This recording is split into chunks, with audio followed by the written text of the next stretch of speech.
right. Good morning, San Diego. It looks like we have a little bit of cloud cover coming in. If you're coming from the left side of San Diego, universal left, obviously not locally left. If you're coming in from the vertical, up, down angle, the sound check sounds good. If you're going from the up-down angle, you will get no rain. If you come in from the left, you will get rain. Where the left and the up-down intersect, you'll get probably a little bit of snow. Nonsense aside, how's everybody doing?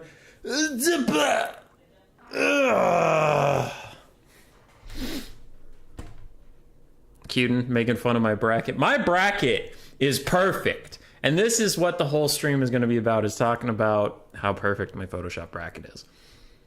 More actually to the point, Mr. Teufel on Zypher's Warhammer 2 Discord organized a faction war for...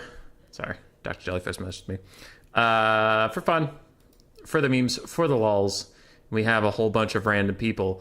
Let's go through Oxyotl, Kazrik One-Eye, the Norsca Chieftain, Rapunzel de Ereness, Imrik, Teclis, Krokgar, Chaos Sorcerer of Fire.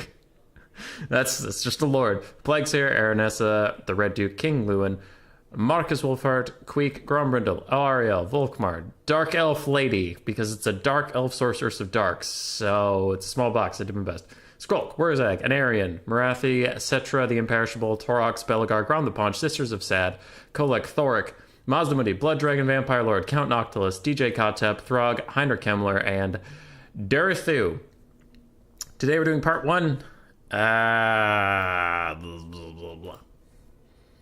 I'll cast all the replays that have been sent to me so far. We have this many.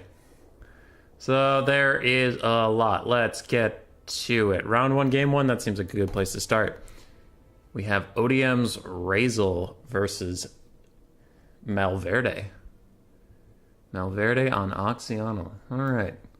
I do not know the results of most of these games. I sometimes saw it on the bracket because I was playing in this tournament, but I was trying to not pay too hard of attention to anything. So this is also my first time seeing them. I heard the guy that plays Grombrindle is terrible. Zep, I think that's you. Okay, what the fuck? What the fuck? So full Vanguard Beastmen Rush versus some Vanguard Lizardmen. I need to pause it if I'm going to even talk about what's going on.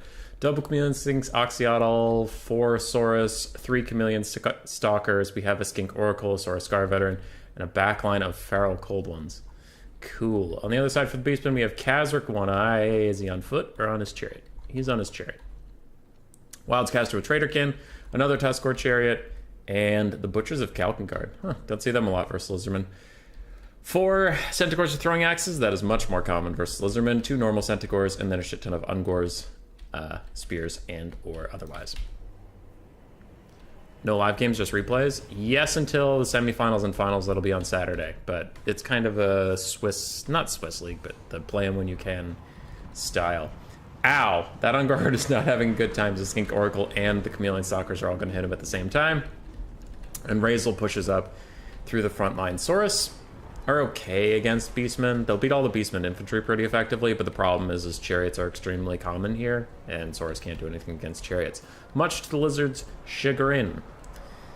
For now, chariots get a nice catch onto the Feral Cold Ones, and then a Traderkin. Is it overcasted or is it not? It is overcasted. It didn't hit this one somehow, but hit the other 3. You'll see they'll get nuked down immediately. And with Centaurs already being excellent light cavalry, they'll just lose that so hard that they're gone. They're probably actually going to shatter, most likely. Chameleon Stalkers and Chameleon Skinks were thinking about breaking for just a moment, but they did rally. Beastmen have actually fallen a little bit down, considering where they were at the start of the balance of power, but now it's back to their normal lead. Saurus are winning the front line, but as soon as the chariots and the throwing axes get involved, they get mulched down. Skink Oracle and Oxyotl have a lot of the balance of power in their ammunition. They're going to have to use it quite effectively. Versus Kazrik, who so far hasn't taken almost any damage at all, so I don't know if they're trying to shoot him or not. It looks like they're getting blocked up by the other Tuskor chariots. Must be night. My 3rd favorite rat-themed Warhammer caster. Today is a good day. Hell yeah, made 3rd. Anyway. It's looking rough for the Lizardmen. They clearly wanted to kite the Beastmen, and that just wasn't possible as they got vanguarded upon, and now it's just a sprinting moo. One big sprinting moo over the corpses of the Lizardmen bodies. Kazrik's going to dive in on these Chameleon Skinks. And Oxyotl is going to 1v1 him, because Khazra can't beat this little guy in melee. I actually probably think Oxyotl would be fine. There was a thing Shogunuk sent us a while ago where Oxyotl beat Grom the Punch in straight up melee combat because, I don't know, reasons. But that aside, the rest of the battle is going so poorly for the Lizardmen that I imagine army losses will take care of Oxyotl before Khazra even has to. Everything's routing, Source Scarf Veteran shattered. It really just is the Skink Oracle and the Oxyotl. What just did so much damage to him? That was crazy. Did you guys see that?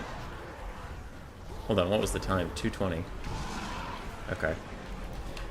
Double fast forward real quick, because it's just ammo that's holding him on here, but I have to... It looked like he shot himself.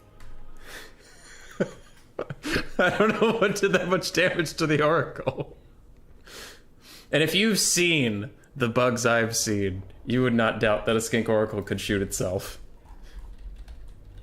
I have one of Miao Ying coming out soon. That's fucking wild.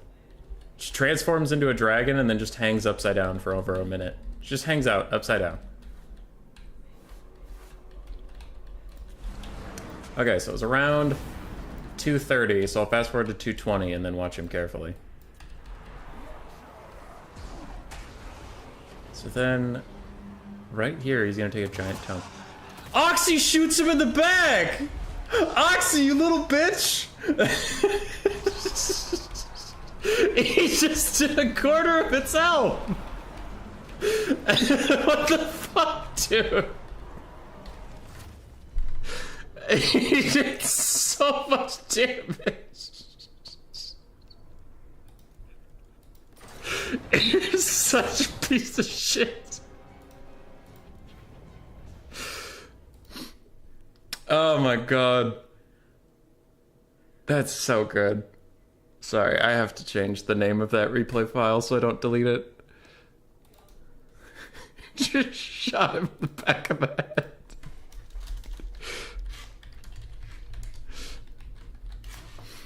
Okay, that's nice. That's real nice. Over to the Photoshop. Boom. Boom. So, cat. Whoa. Okay, don't do that. No, no, no. There we go. Oh! Oh no! Khazra has all the paint tied to him. No! Alright. Undo move. We gotta think this through. So rectangle, copy 25. Scroll up. Shh, shh. Everybody, it's okay. It's okay. I got this. I got this. We're gonna put it on top of everything. Now Khazrak's name disappears. The paint stays. Then I'm just gonna real sneaky like just throw Khazrak. And I increased the size of the thing by 200%, so 16-point font should be the biggest. All right. Smooth, completely smooth operation over here. I see no problems. And we'll give Oxyotl send off he deserves. Why is that so small? Oh yeah, because I doubled the size of everything. Got it. Goodbye, Oxyotl. You served well. Good? Good. Jank? Perfect. Boop.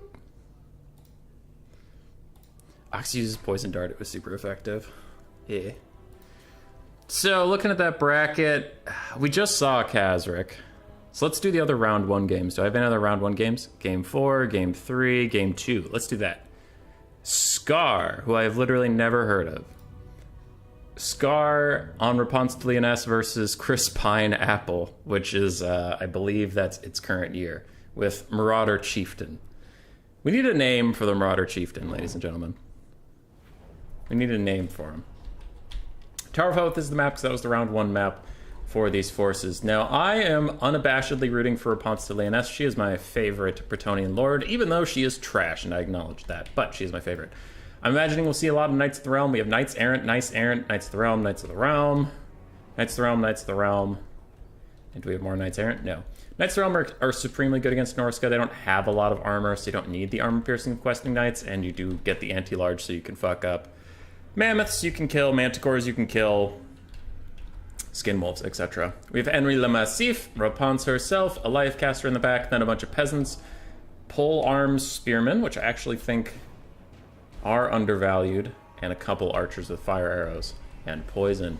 For its current year, he does have Marauder Chieftain on a mammoth. We have some ice wolves, a lot of skirmish cav. I'm guessing most of them have throwing axes. We have some marauders with great weapons, basic marauders in the front line, a fire cat. Wait, metal caster. What are you gonna do? Final trans? Interesting. More throwing axes and 2 manticores that looks like they are maybe forgotten in the distant for its current year. Henry Le Massif is taking a Le Massif amount of damage. I'm so funny and everybody just loves me. All right. Marauder Chieftain's backing off, decided he doesn't want to run into 2 archers and a bunch of pole arms. Count Leak, how to join the faction wars? It was posted in the Warhammer 2 Discord, run by Zypher, and Mr. Teufel hosted the tournament. So you have to ask them, don't blame me, I'm just a mercenary, it's not my fault, nothing's my fault, I'm absolved of all responsibility! Meanwhile, on the far side, throwing axes, you can see why they were taken here instead of the Marauder horses, Horsemen or Horsemaster variant. The throwing axes just do so much damage against the Knights Throne with their armor-piercing missiles. Doesn't matter that they're shielded, they'll still get what they need. Now, a nice little Beast of Tashnar flank here. Got around most of the Knights, and it looks like the Bretonnian player doesn't even realize they're here because they were so sneaky. Sneaky, sneaky doggos. On the other side, Knights of the Realm are going to catch the Norscan Warhounds and instantly shatter them, most likely. But a big Final Transmutation hits Rapunz, plus a nice Tusk charge from the Marauder Chieftain is just bullying her down. She's already down to half HP. And is looking quite doomed. Beast of Tashnar did get onto the Peasant Bowman with Pox arrows. They are already shattered and gone. It looks like the beasts are also getting over to the fire arrows. Its current year, good micro of the dogs. Looks like his micro is a little bit singular. Like, I'm going to micro this thing super well and forget about the rest of the map a little bit because his dogs and other things are getting shattered off. Bretonnians, realizing their center is in trouble, are trying to deal with that, forget about their Knights Errant for a little bit, and take a couple throwing axes. But you can see over here, actually, this Conclave is going all right for Bretonnia, shattering off things. They could even run in and get both of these skirmish cav, but the rest of the map is going so poorly for them as Rapunz gets beat up. The Damsel of Life is getting eaten alive by the Beasts of Tashnar, who are by far the MVP of this game. They took out an archer, they bit into Henry Le Massif a little bit, then they killed the entire Damsel of Life from full to dead, and they're still half HP. At this point, I think without a caster and your Lord is so low, there's just not a lot left for Bretonnia to do to win this game. I do think its current year will probably advance, much to my own sadness. You keep waiting for Seafang? Yeah, I've wanted to say Wolfric the Wanderer like 3 or 4 times. It's just not true. It's not Wolfric. Much as I wish it was. Norsca? Norsca. Army losses is just on the horizon. If Rapunz gets officially killed off, what have these Manticores done all game? They apparently have kills, so they have been involved in the fight. But I keep seeing them fly at stuff, and then I look back later and they're still in the air. Rapunz and Henry versus all these great weapons and the dogs and the Manticores. They'll probably die here as the Marauder Chieftain is chasing off peasants. Probably not the best use of his time. Who cares about those peasants? Apparently him. Those peasants have wronged him greatly. Kind of nothing is happening in this blob at the moment. The Manticores aren't really landing their hits too well, but neither are Henry and Rapunz. So it's just a wash, I guess. And the Beasts of Tashnar get a charge on the Knights Errant. Knights Errant might win that with their 80 armor, but it looks like they're not even going to take the fight. They'll just run away. And the Manticores finally get a hit onto Rapunz. Break her again, and that's her second break. If she breaks a third time, she will shatter. Looks like a Manticore's actually just going to try and go and finish the job. Army losses will hit. And Marauder Chieftain of its current year will advance.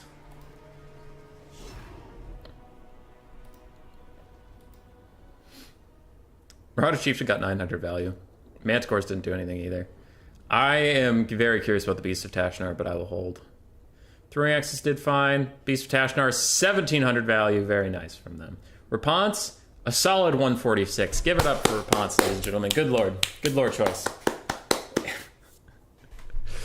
Why are you so bad? Henry Le Massif also did pretty terribly.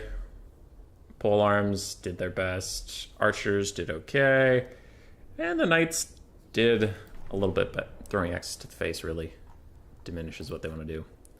Round 1, game 2. Delete it. Take us over to the Photoshop. Bap. Bap. Alright, this time it's not going to fuck up the whole thing because Kazrak was what the paint was all tied to. So Norsca Chieftain advances. And Rapunz, with her beautiful red, will be eliminated. Imric and Teclis? Imric and Teclis, anybody? Oh, Mr. Teufel, the host of the tournament, is in this one. Okay, all right. Loading up the replay. Human Boy needs to do Faction Wars. I already... What do you think we're doing right now? Mr. Leak? Sir? Ugh, stretch...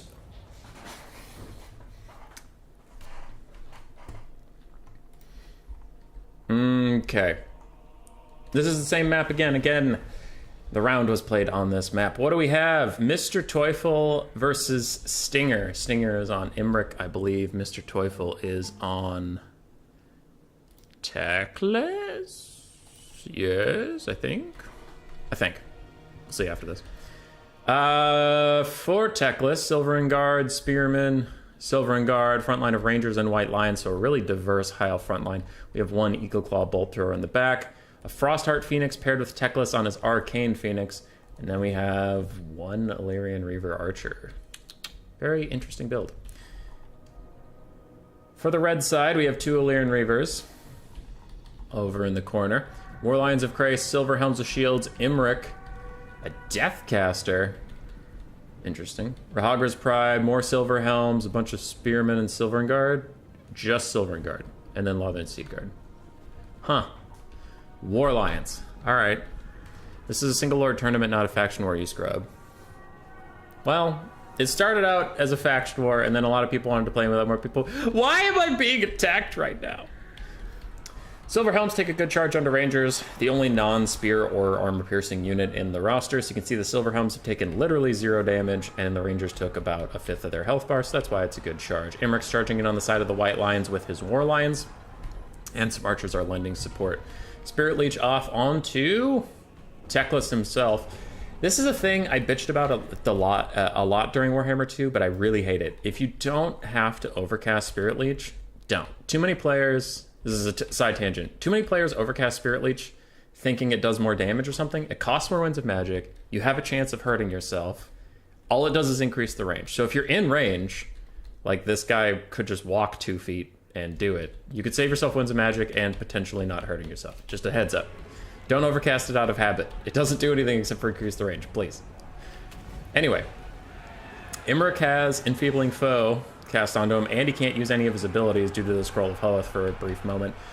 And that's why War Lions are bad. They are getting slaughtered. But it may not matter so much as Teclis is going to take the fight with Imric. And Teclis is an okay duelist, but Imric's actually an incredible duelist. So as soon as Enfeebling Foe wears off and the Scroll of Hoeth, once he can use his abilities, Imric's going to kick this guy's ass.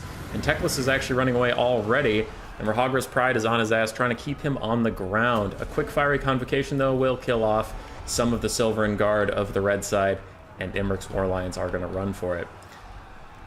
A net from Teclis will keep Rahagra's Pride and Imric off his back. Meanwhile, the flanking Illyrian Reavers from Kalidor are going to get run down by Spearmen, as some of their micro is focused elsewhere. The Lore Master's front line has been deleted. Both White Lions are running away. Not the War Lions, the White Lions. It's a little different for some reason. Rangers are also having a tough time, and now the Eagle Claw Bolt Throwers are just getting shanked down by Silver and Guard. In the melee, it is up to the double birds of the High Elves to carry this game, and I do not think they will, as the Deathcaster is punted into the Lions. I do not know I have put on this accent, but we have committed to it. And I will win that Oscar. Teclis and the Arcane Phoenix are slapping the shit out of some more Lions, plus a little bit of friendly fire from some of the archers will probably get those Lions to rout off soon, but Teclis is taking a lot of damage in the meantime. Imric and his friends have run over most of the Lore Master's front line. Now it's just 3 Silver and Guard and 2 birds versus the world. Oh yeah, and some Illyrian Reaver archers that are definitely 100% going to carry this game. That's right, but actually single faction is even more fun. Why do I always miss the good stuff? I'm sorry, dude. I don't know what to tell you. That's going to be a net? No, Enfeebling Foe onto Imric. Lowering his melee stats again. They fear his power so much that they will only fight him when he has his hands tied behind his back. He goes hardcore Bretonian on stream, apparently. Oh, shit. Yeah, this used to be a faction war, and then just a lot of people wanted to play, so Mr. Teufel turned it into kind of a, yeah, pick a lord out of a faction and have some fun. Teclis's healing cap is within sight as Imric's beating the tar out of him. Imric's finally getting to shine through, getting to show his true qualities. Look at him kicking tons of ass out here. Look at Imric go! All of you out there who are like, Grom the Paunch is the meta, Volkmar the Grim's the meta, Marathi's the meta. It's Imric meta time, baby! Teclis is running for the hills. Look at him go. Look at him flee before the power of the Dragon Lord. You would bring birds to a dragon fight, even though my dragon is in the dry cleaners right now. It's preoccupied at this moment. I have a horsey horse, but you would dare bring a bird to a horsey horse fight? At this point, the map is flooded with red. The Arcane Phoenix is also tasting the lash of Imric. Imric's just kicking tons of ass. I haven't even seen him using a lot of buffs or debuffs. He's just out here, just raw dogging life, living his best life. No meds, no drugs. He's 100% sober and loving it as he stabs the bird in the butt to trigger army losses. Congratulations, Imric. Let's go. Let's go. Give it up. Give it up for Imric. Is there anything that beats Imric on a dragon in a 1v1? Somebody tried an Imric on a dragon recently, and it didn't work because the dragon did janky shit. So the dragon can defeat itself, if that's what you mean.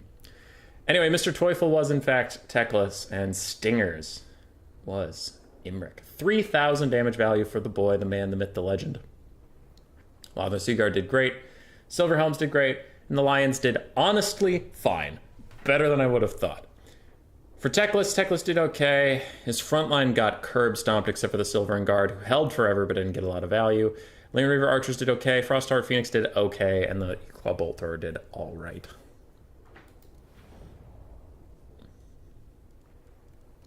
Yar. You know what time it is. It's everybody's favorite time. We go to the Photoshop. We take Imric. We put him up next to Marathi. It's Marathi. It's definitely Marathi. Hold on. 1, 2, 3,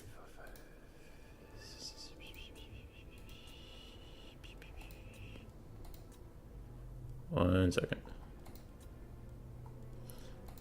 I'm looking for something. I'm just curious if I have it yet. Nope.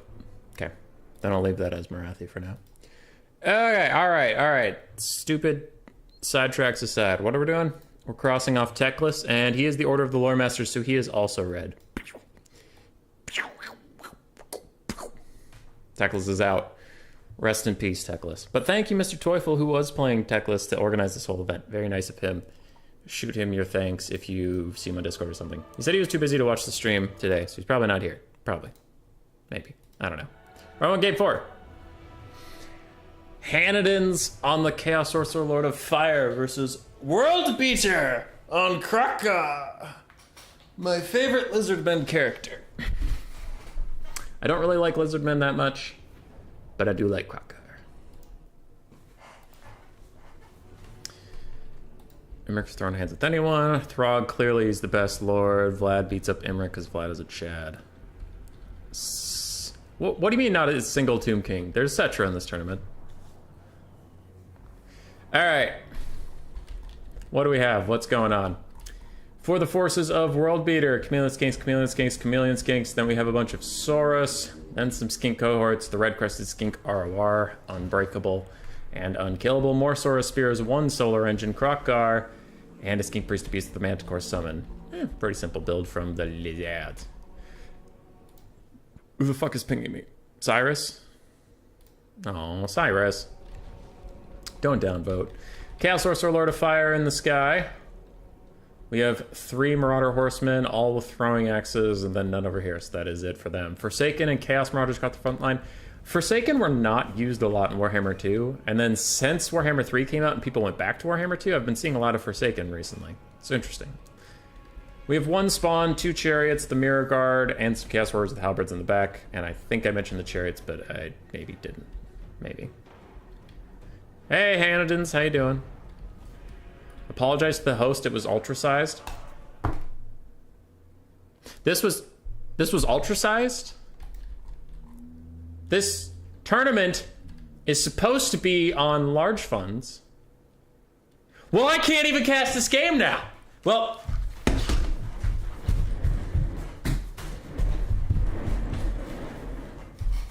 Oh.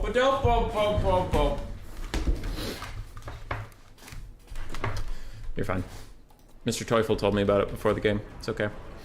Chaos Chariot charges into the Chameleon Skinks, getting actually a lot of damage onto them before getting swamped a little bit in Saurus Warriors, and Krokkar is going to punish it. So the Lizardmen are trying to hold their box while the Solar Engine shoots out. Solar Engine is actually already down to about half HP. Not HP. Ammunition, which is pretty much HP. Pretty much.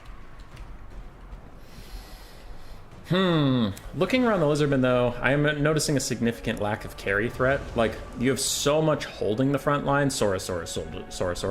The Saurus aren't going to win versus Chaos Infantry, right? So nothing's going to carry. Also on the top there, a nice breath attack does about a quarter of Krokkar's HP.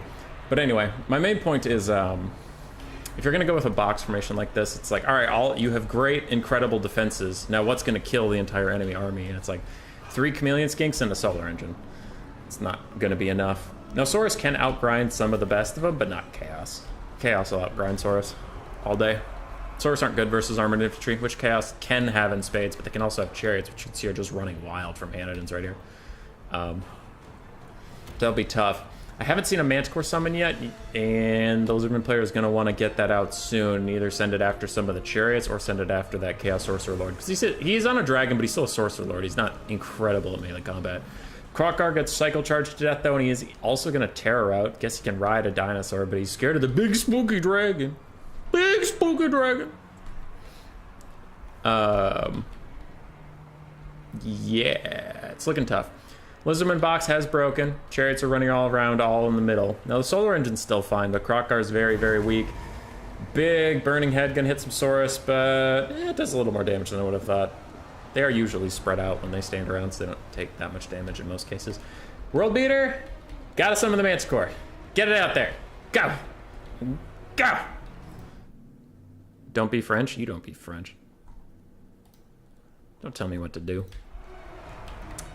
Anyway, that little Skink Priest of Beasts is chasing down a Chaos Chariot. He's gonna kick its ass.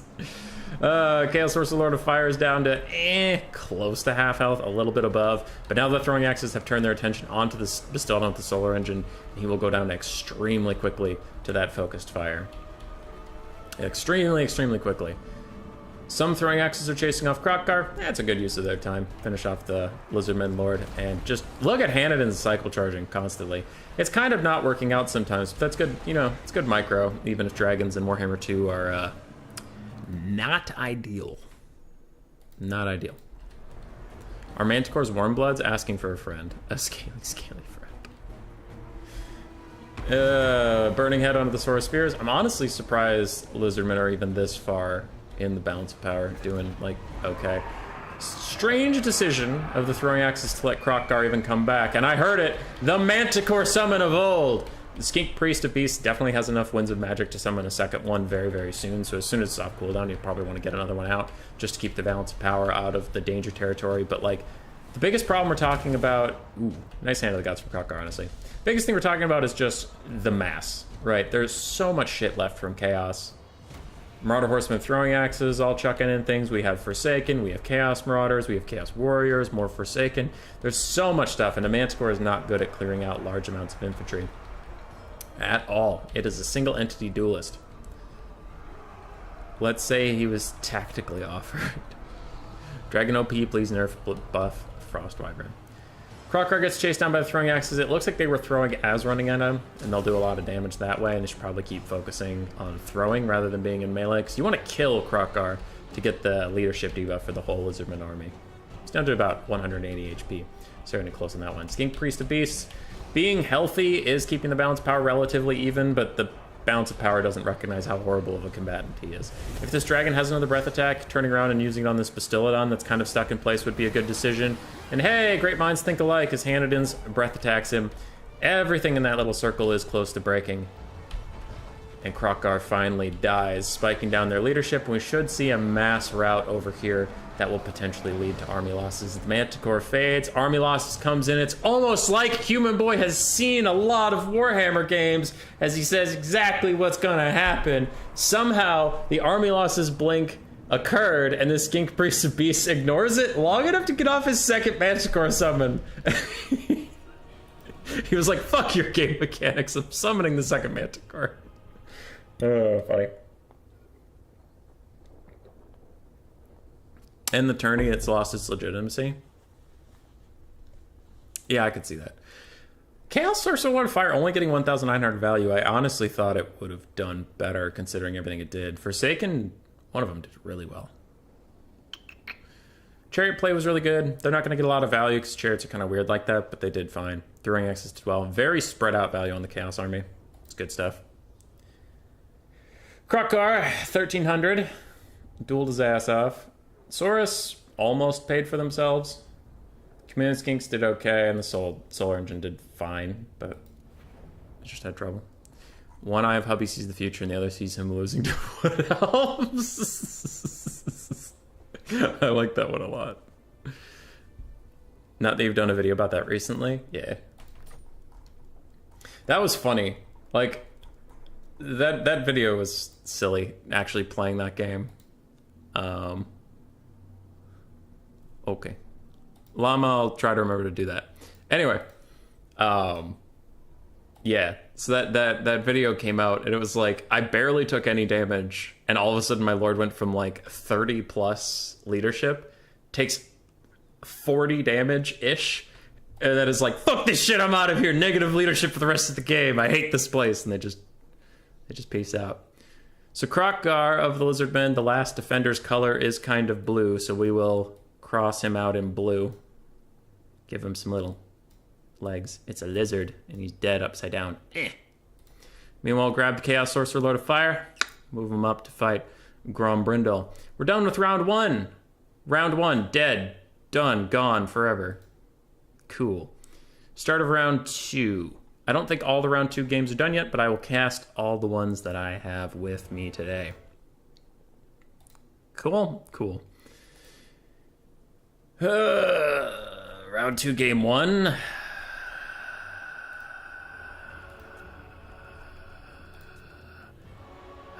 All right, we'll do it. Llama asked me to say that this is his third Wood Elf game ever, and he already picked Durthu, so you're on the right track, Llama.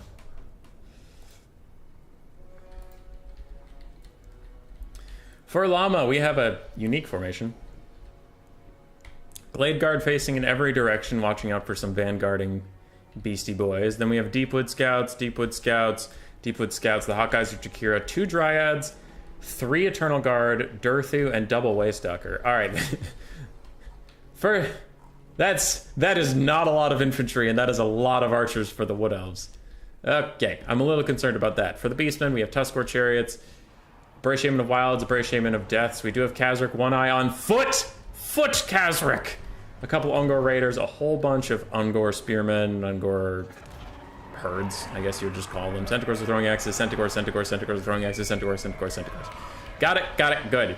Ungor Spearmen herds are pushed off just by the weight of fire and Durthu slapping at them, plus the Sons of Goros, Centaurs with great weapons, and the magic damage were here in case of the Great Stagnite ROR that are ethereal, but they are not here, so instead the Sons of Goros will just charge in like Giga Chads and try to fight some Glade Guard. More and more Centaurs are piling in to corrupt all the Glade Guard, and is that a Traderkin? An overcasted Traderkin onto 3 infantry units is an interesting decision, but if they're clustered, and there's no cavalry for them to shoot. More Centaurs are pushing in, just trying to get into melee. Even the Throwing Axe variants are all running into melee, just trying to shut down Deepwood Scouts and Hawkeyes. Once they realize, the Beastmen realize there's only 5 melee infantry units in this whole Wood Elf build, they're like, oh, commit everything to the melee fight. Go, go, go. Big swarm from the Beastmen, lots of archers surrounded and getting killed off. Sons of Goros, though, are routing away from Durthu, and the Wood Elves are ahead on the balance of power at this moment. Now, again, that balance of power is largely in the ammunition bars of all of these Rangers, but still ahead nonetheless. The first Manticore summon from Durthu is going to fade soon. It took out an entire Tuskor Chariot for its efforts. Sons of Goros and Centaurs all running away, and that could be actually a concern for the Beastmen. If their quick rush took this much damage just from raw archer power, they might not have enough left in the tank to actually finish the job. Centaurs with throwing axes do come back, and then they recharge the Hawkeyes with Curio. Those guys are taking a ton of damage and will rout off soon. This Manticore needs to go away. There it is. Without the Manticore, we're back to dead even on the balance of power, which would normally be good, but for the Beastmen, you're used to being ahead, so this actually is probably bad for them. But they are coming back with gusto. More throwing axes trying to get onto Deepwood Scouts. Wait, these are Blade Guard. Blade Guard don't have 360 shooting, so that at least stops for them. Kazric and his 2 casters are trying to fight the Waystalker. They're having a hard time. There's so many Eternal Guard in their way, and now they all get to team up on Durthu, who is clubbing the shit out of the Bray Shaman of Wilds. Okay. Alright, more Centaurs hitting more archers. Looks like the Beastmen and Wood Elves are having a little game of tag of trying to route things and not route themselves. Bray Shaman of Wilds is about to break as Durthu turns his focus onto poor Kazric, who takes a giant club to the face. Durthu does not have issues with foot characters falling down. Durthu just hits. And when he hits, he sits. I worry for the Beastmen. I worry they're not going to be able to take out Big Daddy Durthu. I guess they do have an Ungor Raider here with plenty of ammunition and plenty of unit models, but still, if Durthu claps Kazric into the ground, then what does it matter? Waystalkers are also still shooting at Kazric, taking him down to already half HP. I know the feels, buddy. I know the feels of having your Lord sniped. It is a bad time.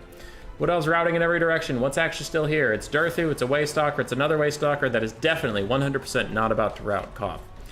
And some Dryads and some Eternal Guards and Spears are all coming back. We do have throwing axes getting chucked at Durthu. As a tree, he does not like axes.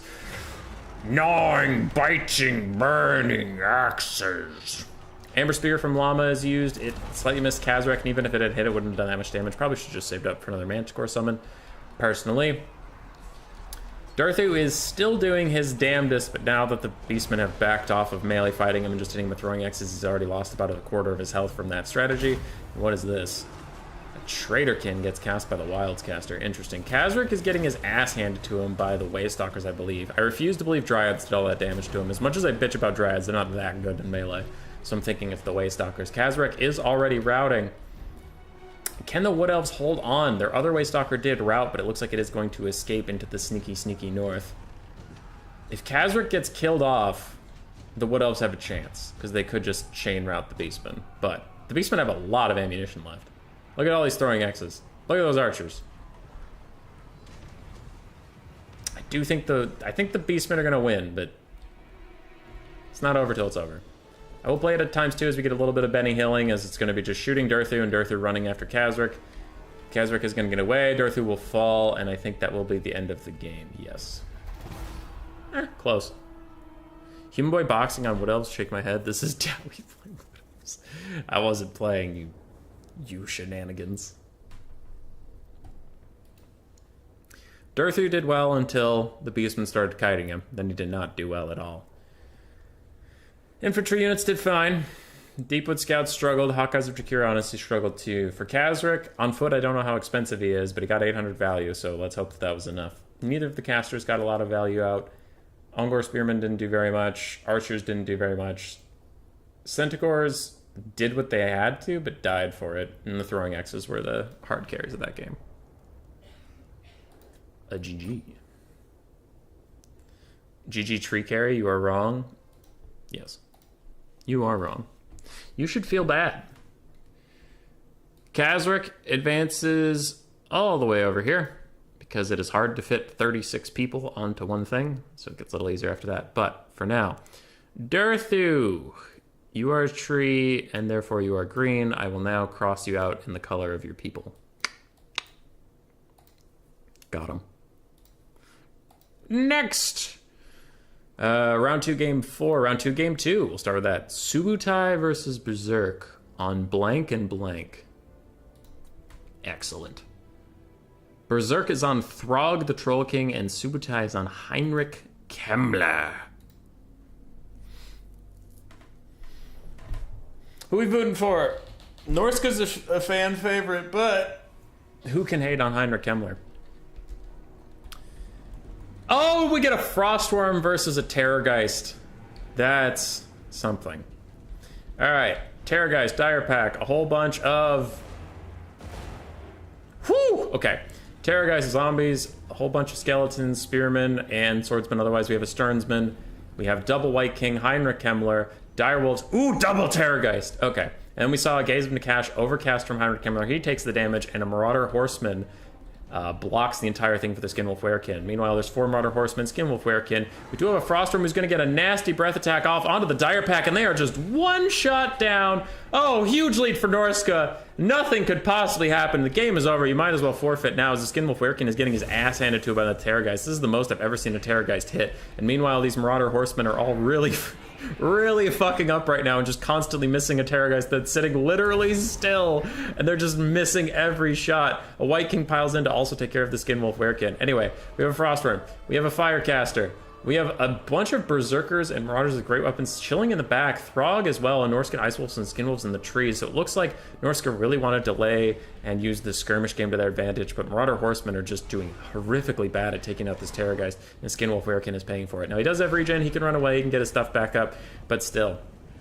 Frostworm's in a bad situation. He does not want to be fighting this Terrorgeist. Terrorgeist has anti-large, it also has regen. Frostworm has no form of healing whatsoever, and oh yeah, also, he has a cousin. So now the Cuz-Nuzzlers are all going to fight the Frostworm, and he's going to run away for his little body. Gets Cascading Fire Claw cast onto him to give him some melee defense, but while he's running away, that melee defense isn't really going to help him, so it might have been a bit of a waste of Winds of Magic, but I guess you have to try and secure what you can. Double Breath attack from the Terror Gooses, go a little wide from the Skinwolf that they were aiming at, but they do hit the Marauder Horsemen, so it's doing fine. Got him. Human Boy apparently blind. You know it. You know it. Terror Geese are chasing down the Skirmish Cav. This one's just regenning up, enjoying his day. We have a Fireball cast. Is going on to Heinrich Kemmler or not? It was going out of Terrorgeist and it missed. Perfect. Frostworm is going to fight the Terror Goose up in the sky. He'll probably lose that fight quite significantly. Skinwolf is going to fight the other Terror Goose on the ground. He'll probably lose that fight quite significantly. But don't worry, he has 4 Skirmish Cavs supporting him. And they're not doing very much. And the Vampire counts have tons of healing. Ugh.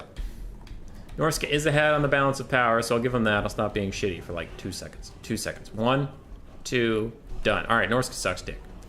Terror Goose is actually taking a lot of damage for once. These Marauder Horsemen have now dialed in. They can actually start hitting some of the things. Norscan Ice Wolves, Skinwolves.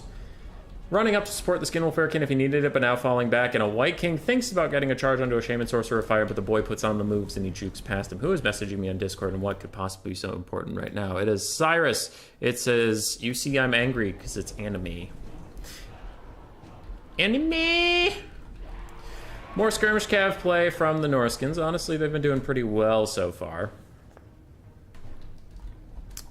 I believe Subutai was the Norskins, yes. So, honestly, they've been doing fine. Skinwolf getting caught out a little bit. I think that was like betting on the 4 Marauder Horsemen to do more than they actually did, and then they just kind of sucked it up and died. Frostworm is trying to run away from the Terror Geese.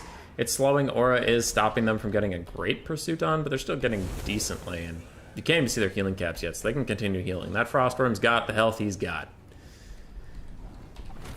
I really don't like fireballs being cast into the Terrorgeists.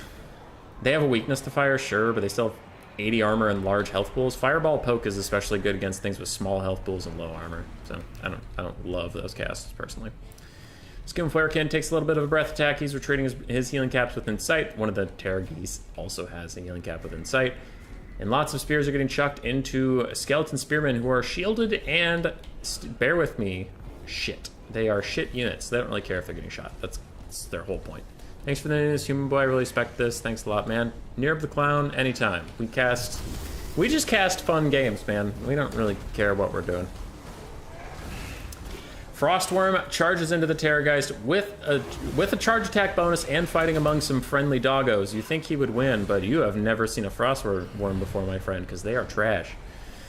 Other Terror Goose comes in. Frostworm's in trouble now. He's actually been doing okay this game, but I refuse to be nice to him because fuck that unit. Screwed me over too many times.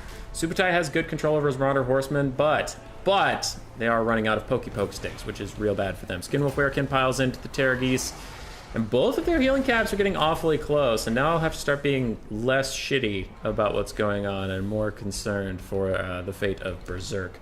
But,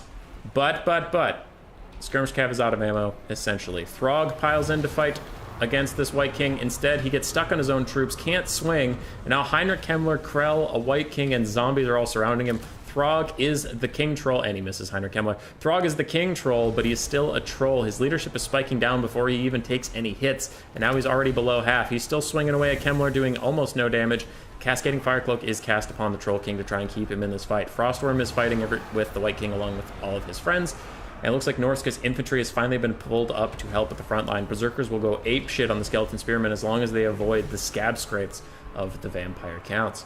Throg is having about as bad of a time as we would have imagined. He's now at half health, a little bit less than that, and he is terror routing away. Now, if he's not natural routing, he can rally back here, which is good. Otherwise, the terror guys could have just fallen off the map. Frostworm in a 9 million versus White King is somehow losing, so good job, Frostworm. Super proud of you. And Throg turns around with Flaming Sword of Ruin and Fight or Die, actually giving him 84 melee attack and fire damage. He might just dumpster this Terrorgeist into the ground, and he is! The Troll King is back, baby! Let's go! Bounce power is dead even. Frostworm's back in the air. I don't think it has a breath attack left. If it does, it has only one. Should probably use it on some chaff somewhere or something. I don't know. One Terragoose is down. The other Terragoose is fighting a Skinwolf Werekin and some Marauder Horsemen that have no ammo, so it will probably be okay over there, but actually the Skinwolf Werekin is pretty decent combatant. Frostworm is in a position like it's looking for a breath attack, but I don't fully understand what's going on at this exact moment. Stay away from Krell till he desummons, and you'll actually be okay. Skinwolf Werekin is beating the Terrorgeist. This White King is thinking about crumbling, and maybe Norsca can do it, ladies and gentlemen. Maybe Norsca will go undefeated today yet again. Throg and his Skinwolf homies are just chilling. They're trying to regen back up. Terragoose is down. Burning Head takes out some more chaff. The Vampire Counts are in some serious trouble. A White King's also about to die.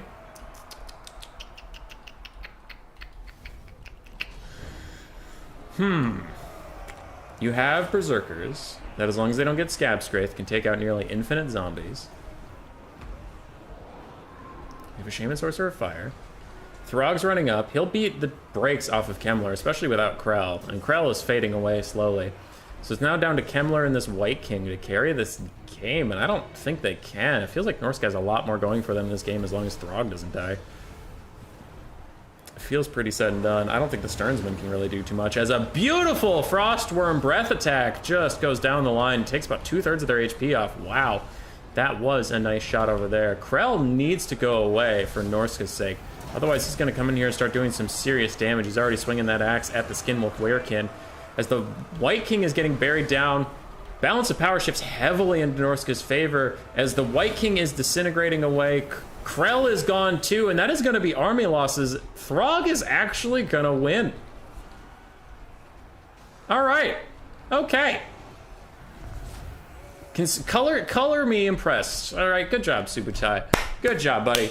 After the way that game started, I thought you were fucked. Holy crap. Okay, close victory even. Didn't even say Pyrrhic. Jesus. Throg 1,100, Firecaster about 800. Skinwolf Werekin 2,000. Oof. Very nice. Berserkers, they didn't get a lot of like pay, but look at them. 200 kills and 100 kills. They went beast mode on all those chaff.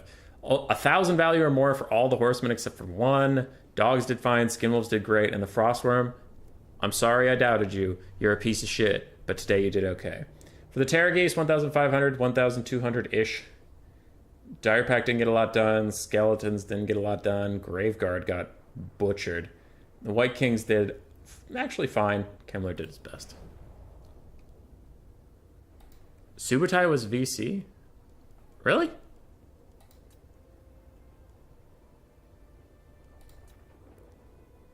Oh, you're right, he was. It's weird because I don't have the things.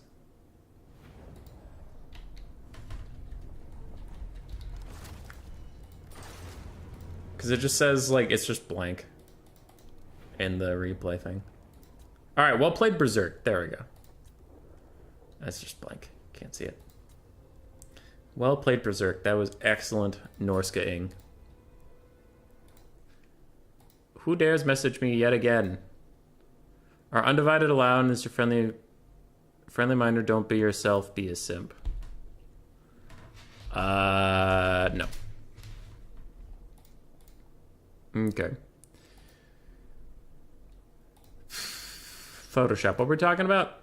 Throg will advance to fight Kazrak. Ooh, Throg versus Kazrak. The people won't know who to vote for.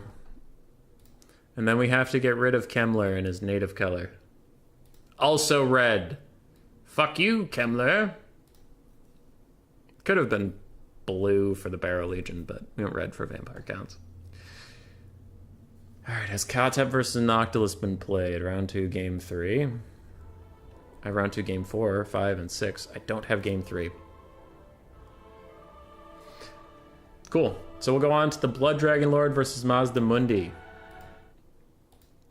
With RTK Curio on Mazda Mundi versus RTK's Menacing Platypus on the Blood Dragon Vampire Lord.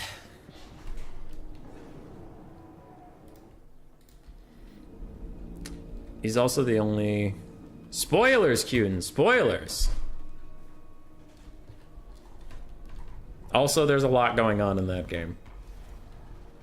There's a lot going on in that game. So, what do we have here? For Curio, we have a Feral Carnosaur. Okay, already off to a spicy start. Mazda Mundi, Ark of Sotek, we have 3 Jav Skinks, the Red Crested Skinks that are unbreakable. We have 1 Chameleon Skink, and then a bunch of Saurus Spears. Very interesting build, the Carnosaur especially. On the other side, we have a Blood Dragon Lord, 2 Felbats up in the sky, a Vampire of Death up in the sky as well, with only Spirit Leech, 5 Zombies, some Skeleton Spearmen mixed in with Graveguard with great weapons, Skeleton Warriors, 2 Dire Wolves, one of which is the Dire Pack, and the Claw of Nagash Mortis Engine, plus a Necromancer Battery. It's you, it wasn't a spoiler.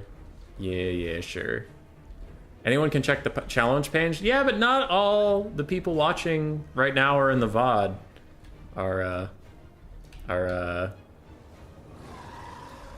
on the challenge page. You are the king of first round knocked out. I'm not even first round knocked out that often. You bastards. Hey, Malverde, how you doing? Lost anyway, but it was Oxy punished me for taking cheese units. Yeah, so you saw Oxyotl just fucking demolish your Skink Oracle in the back. That was pretty hilarious. Alright. I'm gonna fast forward through a bit of a surround. We get it, they're surrounding. Okay. Zombies collide with the front line. Chameleon Skinks are all firing up. Claw of Nagash has now gotten involved. The Spirit Leech onto the Bastiladon. That is a lot of HP to be trying to do that stuff. The Carnosaur dives onto the Claw of Nagash, already getting a hit off, but this causes the Vampire of Death to dive down, and the Blood Dragon Vampire Lord. Alright, everybody's getting involved. Mazda Mundi might just want to chuck down a net in this area, and then focus fire down maybe the Blood Dragon Lord, because you do have Jab Skinks that are now thinking about throwing in. Red Crested Skinks coming in as well. Saurus Warriors can fight off all those bats. The Vampirus of Death plus the Blood Dragon Lord are having a terrible time. The Blood Dragon Lord, even with his Helm of Discord, his stats aren't incredible, honestly. He has to do a lot of cycle charging. He doesn't really want to stay and fight. Carnosaur's having a bad day, but a better one than the Vampirus of Death, who is already healing cap in sight and getting worked down. Blood Dragon Lord actually has to pull out. Banishment takes care of a lot of Graveguard and zombies already getting killed. Ark of Sotek's even in here, so I think he dropped his Sneaky Snakes in the middle of all that. Vampire of Death is now healing capped and still crumbling a little bit as a breath attack from the Lord hits a bit of the Carnosaur and some of the Saurus, but not that much. Jab Skinks and Chameleon Skinks turning onto the Claw of Nagash while it's surrounded in spears. And Saurus Spears, while getting Mortis Engine down, still do a decent amount of damage. They're no punks. They're no chumps. The Feral Carnosaur and Mazda Mundi are also going to make sure the Claw of Nagash can't get out. The Saurus, with their heavy bodies, keeping the Vampire of Death stuck in place, and she is just going to crumble away at this point. So she is dead 100%. A Ruination of Cities takes about a third of the health off of a Graveguard, and this is just going so poorly for the Vampire counts. They're getting fucked up. That was the best behaving banishment ever? Yes, it was. Vampire Sorceress is officially gone. The Claw of Nagash is also gone. I don't see it rallying while being chased by a Carnosaur, and that will be the end of it. Brutal stuff. Brutal stuff. I feel you. The Vampire of Death getting caught in Saurus and just not able to move was just so terrible to watch. I hate when that happens because Pegasus models just don't have any mass. They can't get off the ground once they land, as I have learned many frickin' times. Graveguard mostly didn't get in the fight. It was a single entity brawl, and Mazdamundi wanted. Feral Carnosaur with the 1,200 value, Mazdamundi himself at 1,500. Mjolnir, cheers. Cheers, friend. Saurus didn't have to do too much. They just held the line. Chameleon Skinks did fine. Skink Javelins did great. Run stun, job done. So it's round 2, game 4. Okay. Run, stun, job done. Mazdamundi will advance. Following his little blue line, he goes up and over. So he's waiting for the winner of Kotep and Noctilus, but that has not been played yet. And we will go with a brand new color that has not been used at all today. The Blood Dragon Vampire Lord is vampire counts, and the Blood Dragon, that goes with red. New color. Very new color. Round 2, game 5. Oh, no. Oh, no. It's the Sisters of Sad versus Norsca Chieftain. Can its current year be our hero yet again? Or will Braced on the dreaded Sisters of Sadness, on the Sisters of Big Frown, on the Sisters of No Fun, will Braced prevail?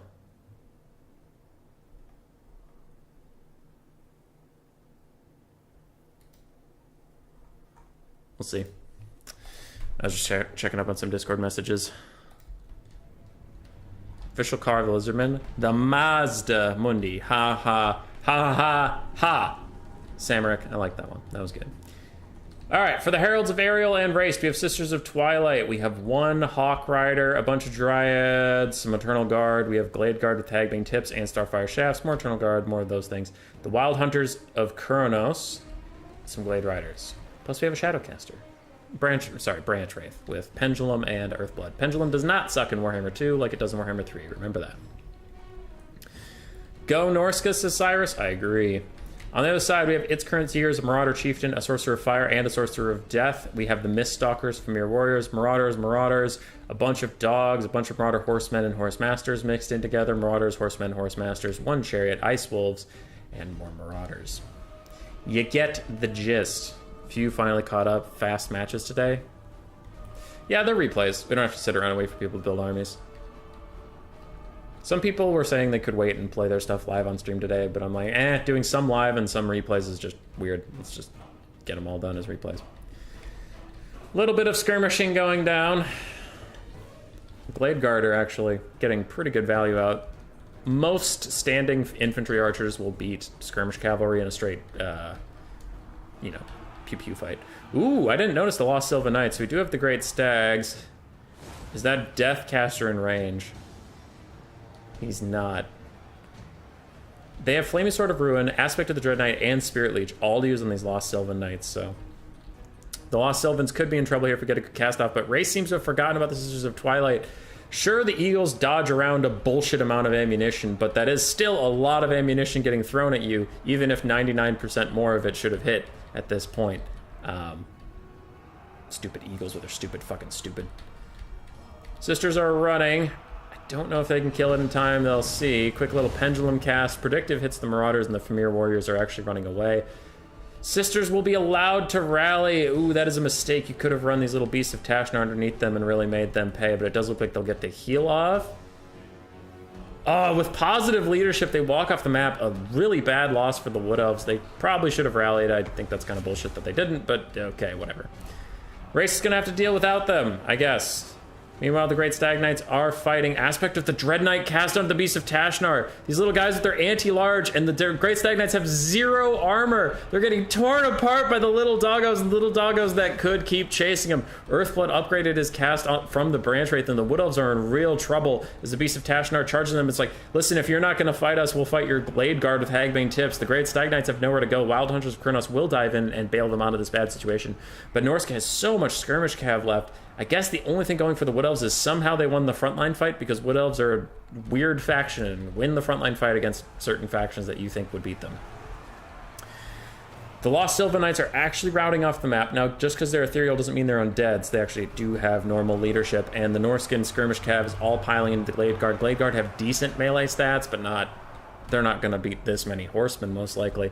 And it's looking really rough for the Wood Elves. don't know what they can do about that. We do get a Flaming Sword of Ruin cast onto this blob. Helps them do some stuff. The magic damage is kind of lost on everybody besides the Lost Sylvan Knights, who did rally before going off the map. Hawk Riders are almost out of ammo. They now dive down onto some Marauder Horsemen. I don't know what the Wood Elves have left. A Branch Wraith that's getting surrounded by Mist Stalkers. That's about it. I heard a Spirit Leech. Where was it? Oh, it's on the Glade Rider Spears. Interesting. And Raced is probably down and out here. Bounce power is against him. And that will be army losses once the Lost Sylvans break. No? Really? Really? Fine. There we go.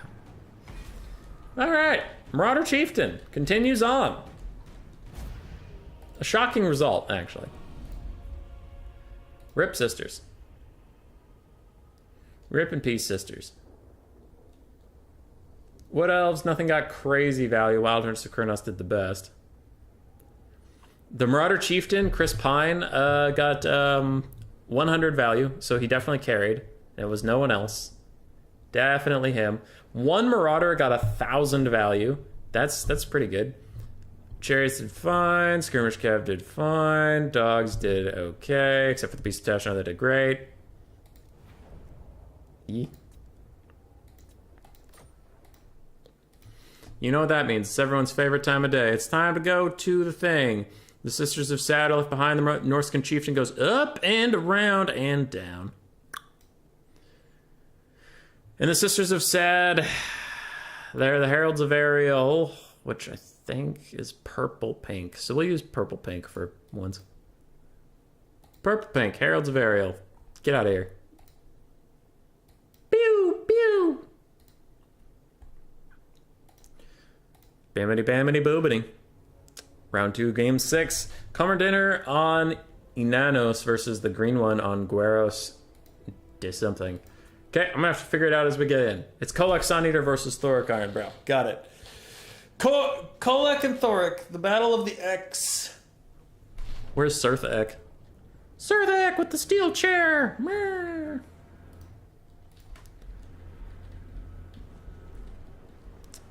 Rip the buy one, get one free waifus. You're right there. Sisters of Sadness, yeah. Okay, Dwarves versus Chaos. We have double Gyrocopters with the Brimstone guns. We do have one cannon, double Thunderers, Althar's Raiders, Thoric Ironbrow, and then we have Longbeards with great weapons, Dwarf Warriors with great weapons, 5 minus blasting charges, and one Giant Slayer in the very far back. For Chaos, we have double Manticores, a Marauder Horseman, a front line of Forsaken, Chaos Warriors with great weapons, Chaos Marauders with great weapons, more Forsaken, more Chaos Warriors, more Chaos Marauders. You get the gist. We do have one Chaos Chariot. We have a Caster of Metal with only Final Transmutation, Kolek Sun Eater, and I think I said double Manticore, double Manticore. Guerra.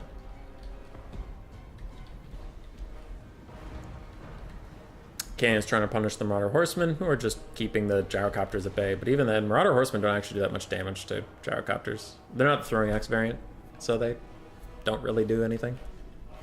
Cute elf girl's destroyed by Norsca's massive Chieftain. Yeah, Chieftain did a lot there. Chieftain was the winning factor, for sure. Chaos taking a pounding as they try to advance. I'm going to play it at ×2 speed for just a little bit as we do the hokey pokey and you turn yourself around. Cannon's still shooting at the Marauder Horsemen. Brimstone guns running around. They've got their rock drops off. They're just trying to kill some stuff. Now Thunderers are shooting in. Blah, blah, blah. Blah, blah, blah. Chaos taking a pounding as they always do. And then they get into the front line. Reminders of blast charges. Chuck at them. Okay. These Chaos Warriors are having a bad time. Big final transmutation overcast is going to hit the cannons and the Lord and 2 of the important ranged units. Now, these are dwarves. They have some decent magic resist as a passive, and it doesn't do that much damage to them, but what you gonna do? I think Searing Doom might be a better spell overall, but oh well. Chaos Warriors take some serious damage from minus the blasting charges, but now that they are actually in combat, they will win it pretty decisively. Kolek Sun Eater is helping these Forsaken fight some Dwarf Warriors. Dwarf Warriors are not ITP, so they will be terror routing soon, trust me. Meanwhile, double Manticores are flying around. One is fighting both the Gyrocopters at the same time, and the other one is just trying to muck up the Thunderers. Quick little Rune of Doom, giving fear. to everyone, and what is that? Oof. Rune of Wrath and Ruin hits the Forsaken, but it does not look like it was overcast. Didn't do very much damage. Forsaken actually do have 85 armor, so you kind of have to overcast that one if you're going to do any damage. One of the Manticores on the ground gets beat in melee by the Thunderers. I think it was because it was getting Ulthar's Raidered in the back, and Thoric came to help out, but still. Kolek got on to Thoric. This is now his bread and butter. He needs to stay here and just fight this guy to the very death, because he will body Thoric. We can see him going down. Only 50 melee defense against 66, plus anti-large from Kolek. The dwarves are in a tough spot. They're behind on the balance of power. I would tend to agree. Their subpar infantry are now in battle with armor-piercing Chaos Warriors, and Thoric is in the melee fight with a fucking dragon. Though, Kolek does have to refocus. Little anvil turtle is running away from you, buddy. Refocus! Refocus! Brimstone guns are almost out of ammunition. There's no engineer on the ground to give them any more. And while Chaos is looking a little sparse in the health bar department, they have plenty enough to finish the job, methinks.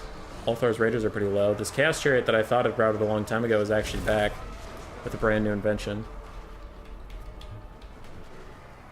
It looks like it came just in time for some Papa Kolek. Yes, you did, Palpatine. Yes, you did. And you're not in this tournament, are you, sir? I miss you already. Kazric won 2 games, Papa Palpatine. And Kolek, it looks primed to win his, so it's your kind of tournament today. And we have missed you dearly. This gyrocopter is officially out of ammo. All Thor's Raiders are getting slammed by Kolek. Thoric is stuck in the middle of Chaos Warriors, who now have more health than he does. Which is not a great place to be. And I just don't see the dwarves getting out of it. Where are the Giant Slayers? Where did they end up? There they are. Okay, they were trying to fall around Kolek, but they just got killed by Chaos Warriors. Kolek. Kolek. Stuck on a cannon. Kolek. There he is. He charges in, hits Thoric once, and that'll be army losses. That's all anybody was waiting for. Didn't know the tournament was happening in the first place. It was Mr. Teufl's tournament. He organized it on the Warhammer 2 Discord. Forsaken winning yet another game today, but it looks like the Chaos Warriors with great weapons did most of the work. Manticores also did fine. How are you doing back to Warhammer 2 for now? I bop back and forth between them, but yeah, I try to do one Warhammer 2 tournament a week, though this was hosted by Mr. Teufel, so I'm just casting it. I'm freelance, a mercenary caster, rogue in a world, post-apocalypse. I have a cool flowing cape and I smoke cigarettes because I'm a fucking G. Lung cancer is awesome! No, I don't smoke. And if you don't smoke, you shouldn't smoke. And if you do smoke, you're an adult. You'll figure it out. If you want to smoke, you go do that. You are allowed to. By the power invested in me, I allow you to make your own decisions. Alright. Thoric Ironbrow is knocked out. Let's get some royal blue for the dwarves. I almost crossed out Torox. So Kolek advances. Kazric, Throg, Mazdamundi, Norsca Chieftain, Kolek are all in round 3. DJ Kotep and Count Noctilus have not played their game yet, so we will not be casting them today. In fact, how many games do I have left to cast today? 5, 6. Let's go with 6. Game 7 is between... who? It's in a different language. I don't speak it. Oh, it's Bellagar versus Grom. Okay. Odium Pantalinade on Bellagar Ironhammer versus RTK's Big JP on Grom the Punch. Who will win? Who will lose? Hummus needs to hire me as a social media intern. No one knew about this tourney. It's not my tourney. I just help with it. Warpstone is a needle kind of drug. Or snort. Alright. For Bellagar, we have 2 Slayers, one of which is the Dragonback. We have Dwarf Warriors, minus the blasting charges. It looks like 2 Thunderers, Longbeards in the front line, Bellagar Ironhammer himself, and more Dwarf Warriors. So, a lot of dwarves, but pretty simple build otherwise. For the Greenskins, we have a bunch of Skirmish Cav. It looks like 4 of them over here, including Morgoth's Range Marauders. We've Ground the Paunch, double Orc Boar Chariot, triple Black Orcs, the Rusty Arrows, 5 Goblins, and a River Troll Hag with Spirit Leech and Purple Sun. A little bit of preamble, so I'm going to fast forward quick as Overcast Spirit Leech is going to hit the cannons, but doesn't even take out a model. Meanwhile, the cannons are going to poke at Black Orcs and Chariots. As the Dwarves, when I play this matchup, I usually just like to ignore the Skirmish Cav and let them do whatever they want. They can't really do that much to you. If they're going to fart around, like you can see them over here, they're trying to avoid getting shot down by the cannon, but they're going so long around that the front line is taking a real beating. Black Orcs have been shot by the cannons a little bit. Slightly worse for wear. And this cannon, after 2 Spirit Leeches, is down to only 1 cannon model. So that is pretty good, honestly. Thunder is poking in on the Black Orcs. They have armor, but not shields. Okay, but where's Cetra? They haven't played their games yet. I don't know. I can only cast the games I have, not the games I don't have. If I don't have the games, I can't cast the games that I don't have. Duh. Easy clap.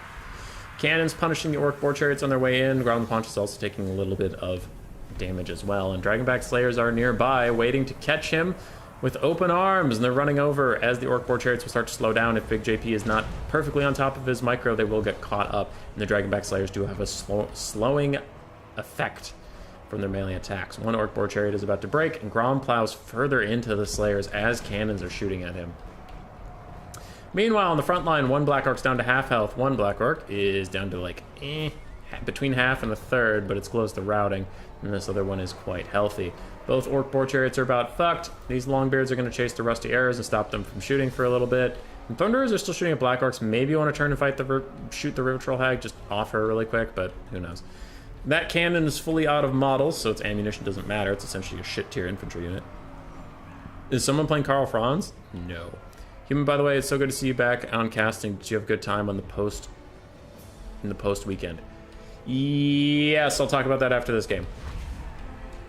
Purple Sun is cast, but it goes the wrong direction away from the Thunderers, unfortunately. All 4 Skirmish Cav for Big JP piling onto the cannons. They will probably take care of the cannons, but there's Dwarf Warriors and Slayers and shit running at them, so they do need to peel out of here quick, and the cannons can just be remounted. The Greenskins' balance of power isn't so bad, but it feels bad. Like, it doesn't feel like they have anything going for them. As Bellagar charges in, the River Troll Hag kind of slaps him sideways. And the Thunderers have now turned to fire back at the Skirmish Cav. Again, I really think they should just be shooting the River Troll Hag. She's been standing there that whole time, but to each their own, I guess.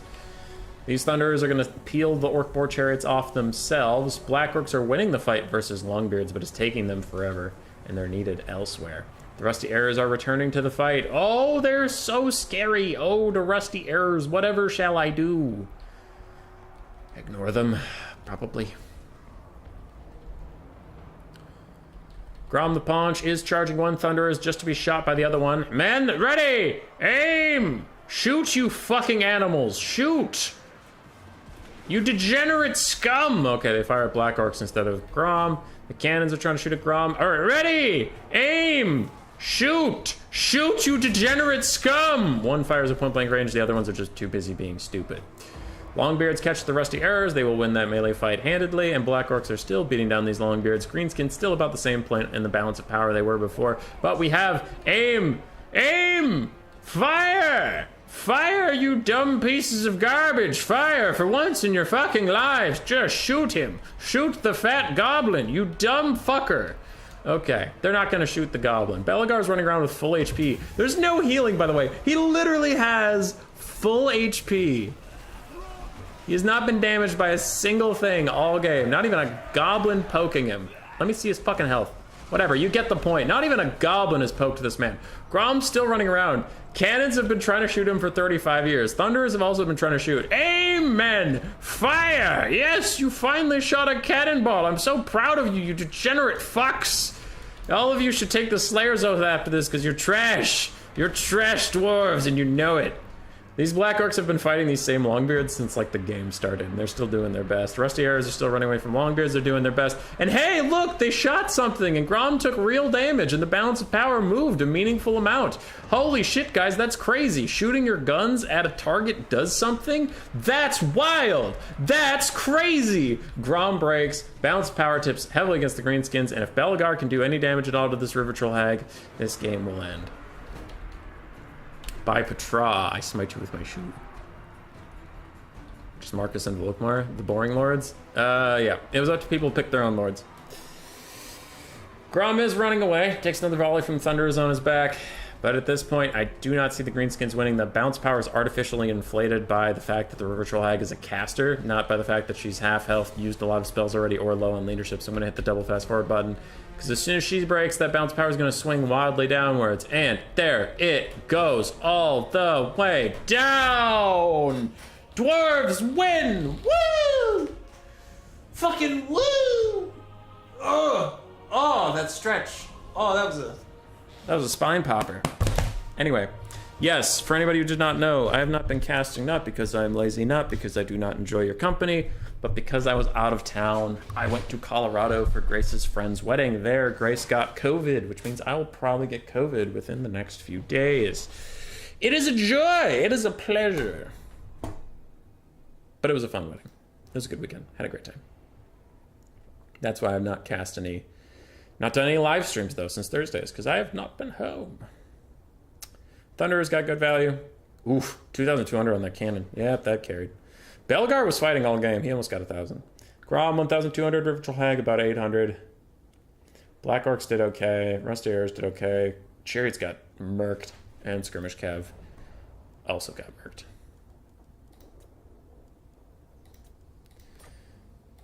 Who dares message me? Cyrus?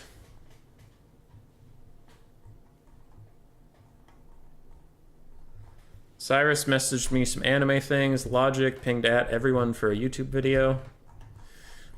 Public service announcement. All right. Oh, God. Okay, that's a big... Anyway. Public service announcement. Logic, stop. Stop pinging at everyone every time you release a video. Stop it, or I'll mute your server. Only ping me for events, please. Please! I don't want to mute your server, but it's gonna happen. Don't ping me every day. Alright, Photoshop. This thing. Bellagar Iron Hammer. Follow the line, follow the line. You're the top of this one. Perfect, excellent. And for Grom the Punch, we'll go with the deep green. The green skins. Get a little bit of yellow in there. Make it dark. Perfect. Perfect. Grom the Fat. Grom's out. Grom's out. We have 5 games left today. Hang in there, everybody. We have Cuden versus General Eisenbart next. That would be Skrulk versus Warzag. Okay. Skrulk, Warzag. I'm a bit conflicted. On the one hand, I just love to see the Dahlia lose. On the other hand, I'm playing Skaven in this tourney. You can mute specific channels. Ooh, I should do that. I should do that. Because, like, I'm already subscribed. That's the thing, is I'm not trying to be a shitter. I'm already subscribed to Logic, so I don't need the Discord notifications, too. Also, I have to pause because that is a lot. So Mass Vanguard from the Greenskins. Looks like we have 2 Spider Riders, 2 Squig Hoppers, including Durkat Squig Hoppers. We have a whole bunch of Night Goblins, one of which has the Fanatics. So then the other 4 are regular Night Goblins, which are abysmal. These were just taken for the Vanguard, but they're just horrible units otherwise. More Squig Hoppers, more Wolves. We have Wolves, we have Spiders. In the back, we have 1 Orc Boar Boy Biggin along with Warzag, and then Night Goblin Archers, including the Rusty Arrows. Okay. On the other side for Cuden, we have Lord Skrulk with Libri Bubonicus, Rod of Corruption, Pestilent Breath, and the Summon. Double Chieftain on Bonebreakers. We have 2 Poisonwind Globes, 1 Poisonwind Mortar, double Rat Ogres, a shit ton of Skaven Slave, and a front line of 3 Stormvermin with Halberds, including the Council Guard. It's an interesting front line. It can work versus like Stone Troll Rush or something, but it's weak to Archer Fire and the 8-peak Loons spinning. Now, thankfully for these Council Guard, none of the other Night Goblins had their spinny spin abilities. And unfortunately, the Masked Vanguard is backfiring a little bit for the Greenskins because they were betting the Skaven will want to stay very far away, and this is a mid-range Skaven build.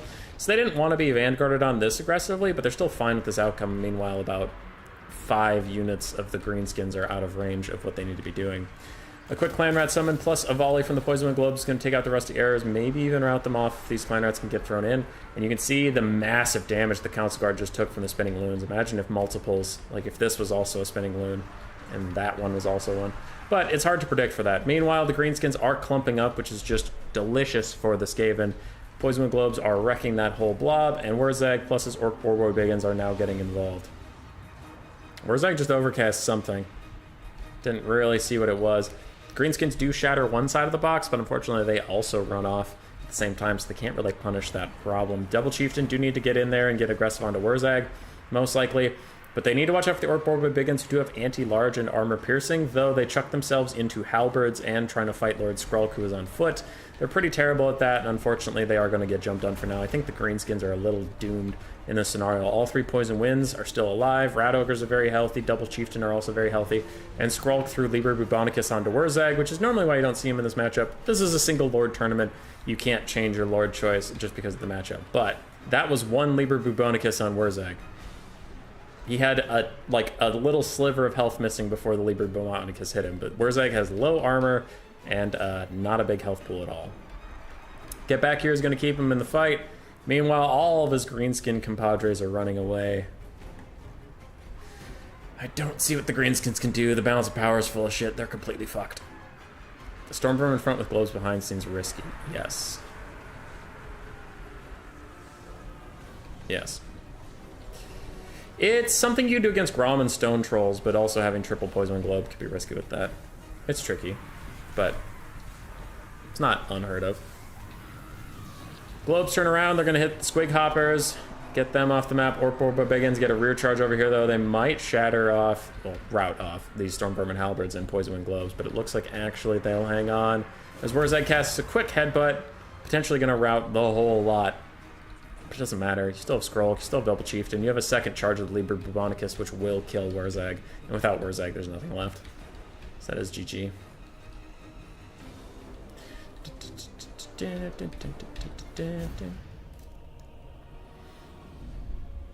That balance of power was disingenuous.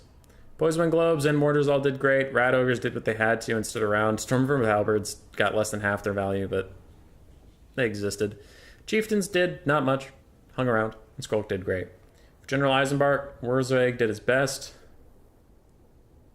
Oh, these Night Goblins did have Fanatics. All of them did. I couldn't see them in the game. Even when I looked on the bottom of their stupid ability bar, it didn't show me that they could use Fanatics. Okay, so then he just didn't get the Fanatics off, which is unfortunate. Because if he had, those Stormvermin were in real trouble. Night Goblin Archers did okay. 1,600. You can see that these two got their spinny loons off, and then the others didn't. Wolf Riders didn't get much done. Spider Riders didn't get much done. Squig Hoppers didn't get much done. The Orc Boar Biggins didn't get much done, unfortunately.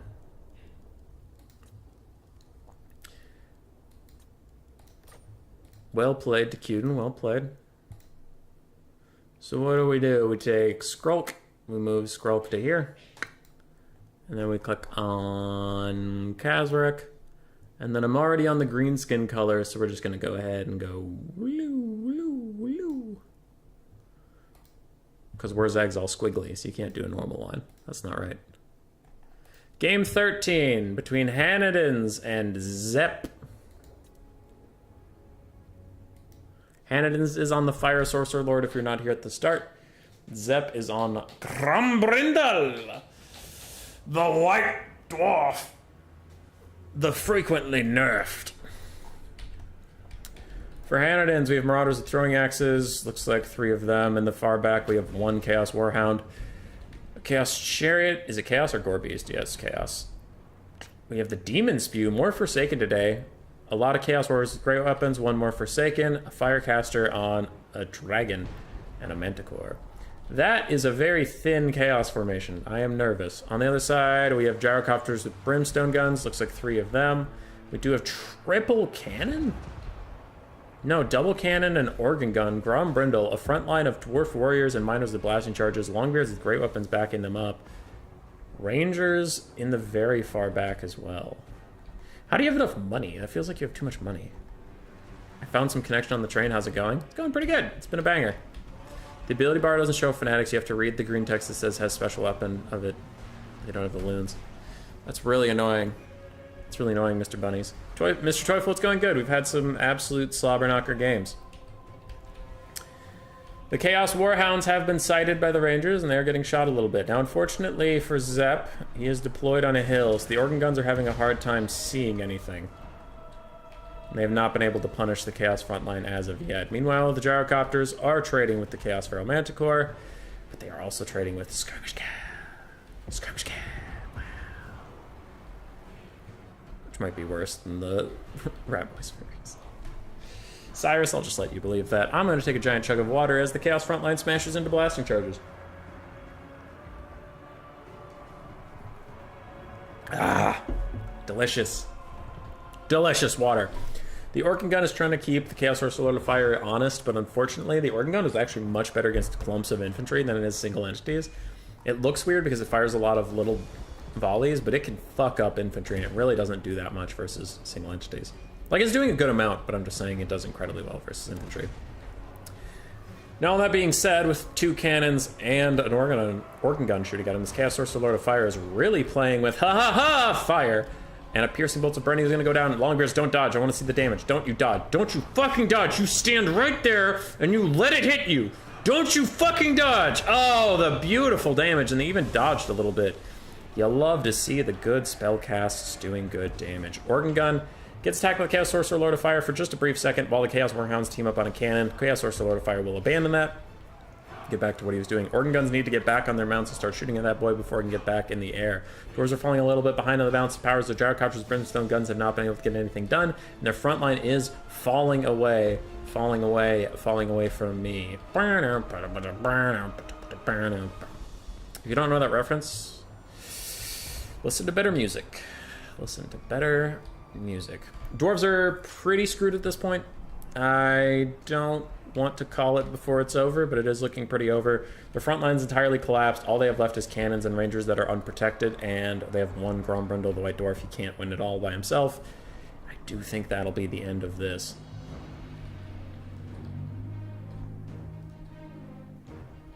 Rip in peace, dwarves. I liked the build if the map was more flat, but the fact that they deployed on a hill, they could see to like here to here, and their range was out here, so they couldn't use most of their range, unfortunately. I do think that's over. Quick fast forward. Done.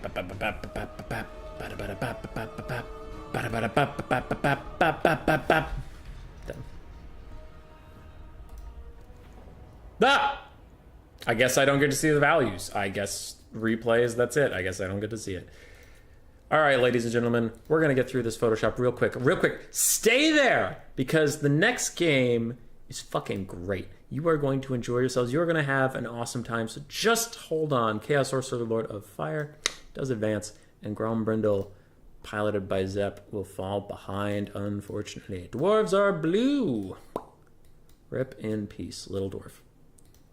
All right, the next game you are going to be seeing is Marcus Wolfhart versus Queek Headtaker.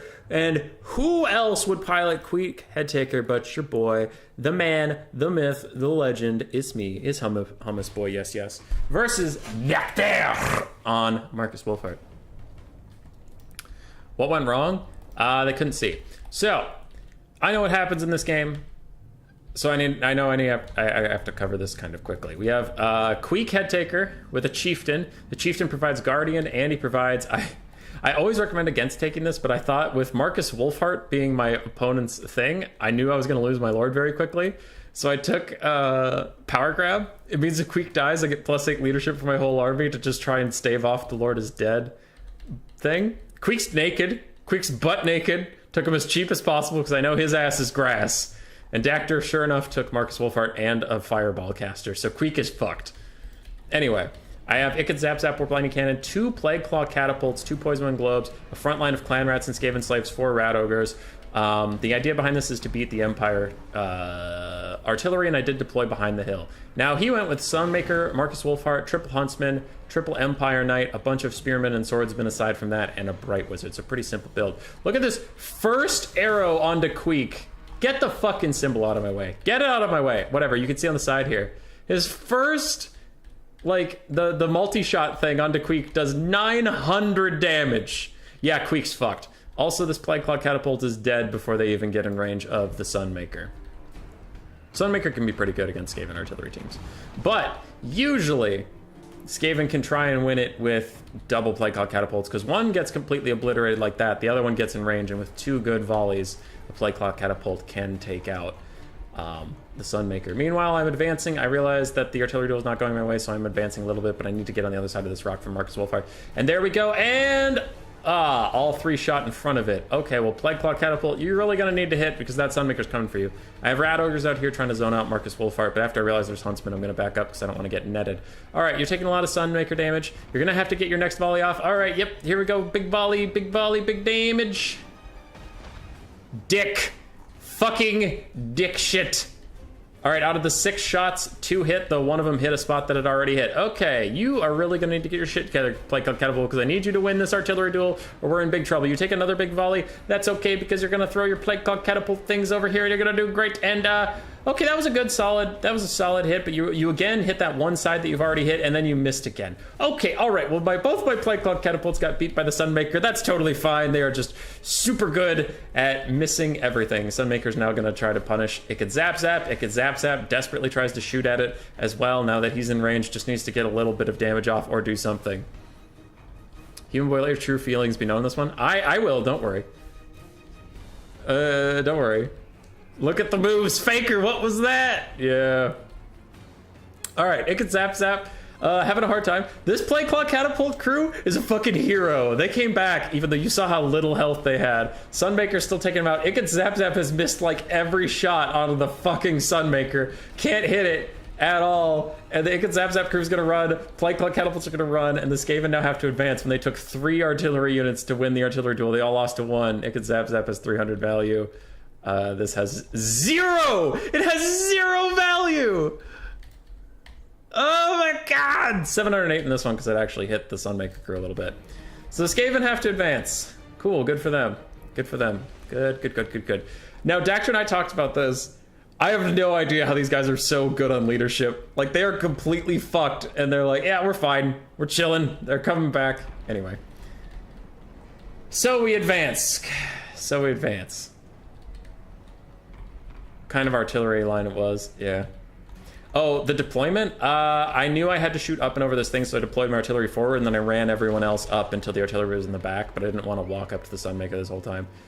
That Plague Claw Catapult crew, for some reason, spreads into the distance, and they get back on their mounts because they're fucking heroes! Anyway, Skaven are advancing, pull the Rat Ogres back to avoid the Huntsmen. The Huntsmen are just going to shoot a bunch of stuff instead. Poison Globes getting up and involved. Queek and the Chieftain, everybody's got to hide. As some Knights of the Blazing Sun charge forward, Poison Globes are getting off onto the boys. The Plague Claw Catapults are back, baby! They don't give up for nothing! It can zap crew fucked off, but the Plague Claw Catapults, for some reason, still here. Poison Globes are doing a lot of damage to the Empire lines, really killing a bunch of Huntsmen. Knights of the Blazing Sun are going to have a tough time doing anything. The Plague Claw Catapults are back online. The Sunmaker's already used all of its ammunition, so... I guess we get some shots off instead of none. Rat Ogres I chuck to the winds because they can't beat the Knights of the Blazing Sun, but I can hit them with Poison Globes at that time. Plague Claw Catapults just using their leadership debuff to try and get rid of some of the Huntsmen, and the Pit Fighters of Helm's Deep and other Rat Ogres will be charging forward to fight the Knights of the Blazing Sun with a little bit of support on the side. Queek is about to get involved yet again. Let's go, Queek, baby! You're back from around the rock. You've existed in this fight for 3 seconds. You took 900 damage, so it's going to be fine. Marcus Wolfhart's charging up a shot, but I'm sure that's not going to matter. Oh, it's the triple one. Ow! Okay, all right. It wasn't nearly as bad as the first one. Took 250 damage instead of 900, so that's pretty fine. We're actually doing okay everywhere else. It's not our hero. Oh, we got netted. Oh, that's not good. Ow! Thankfully, that fireball overcasts, and it is going to miss because Queek's currently on the ground at the moment. And that's kind of cool. Skaven are winning the frontline fight. Their Plague Claw Catapults are back online. The only thing that's going really poorly for them is their hero chorus. Ow! Another shot.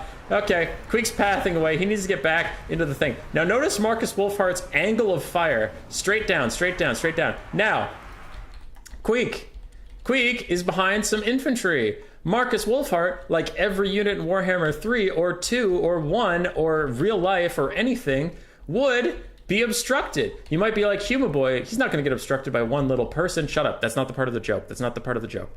He would be obstructed by all these humans in the way. Marcus Wolfhart, with your downward angle of fire, what are you possibly going to do versus Queek? What can you possibly do versus Queek? Oh, look, he's obstructed. He has the red thing he can't see. Haha, I'm safe.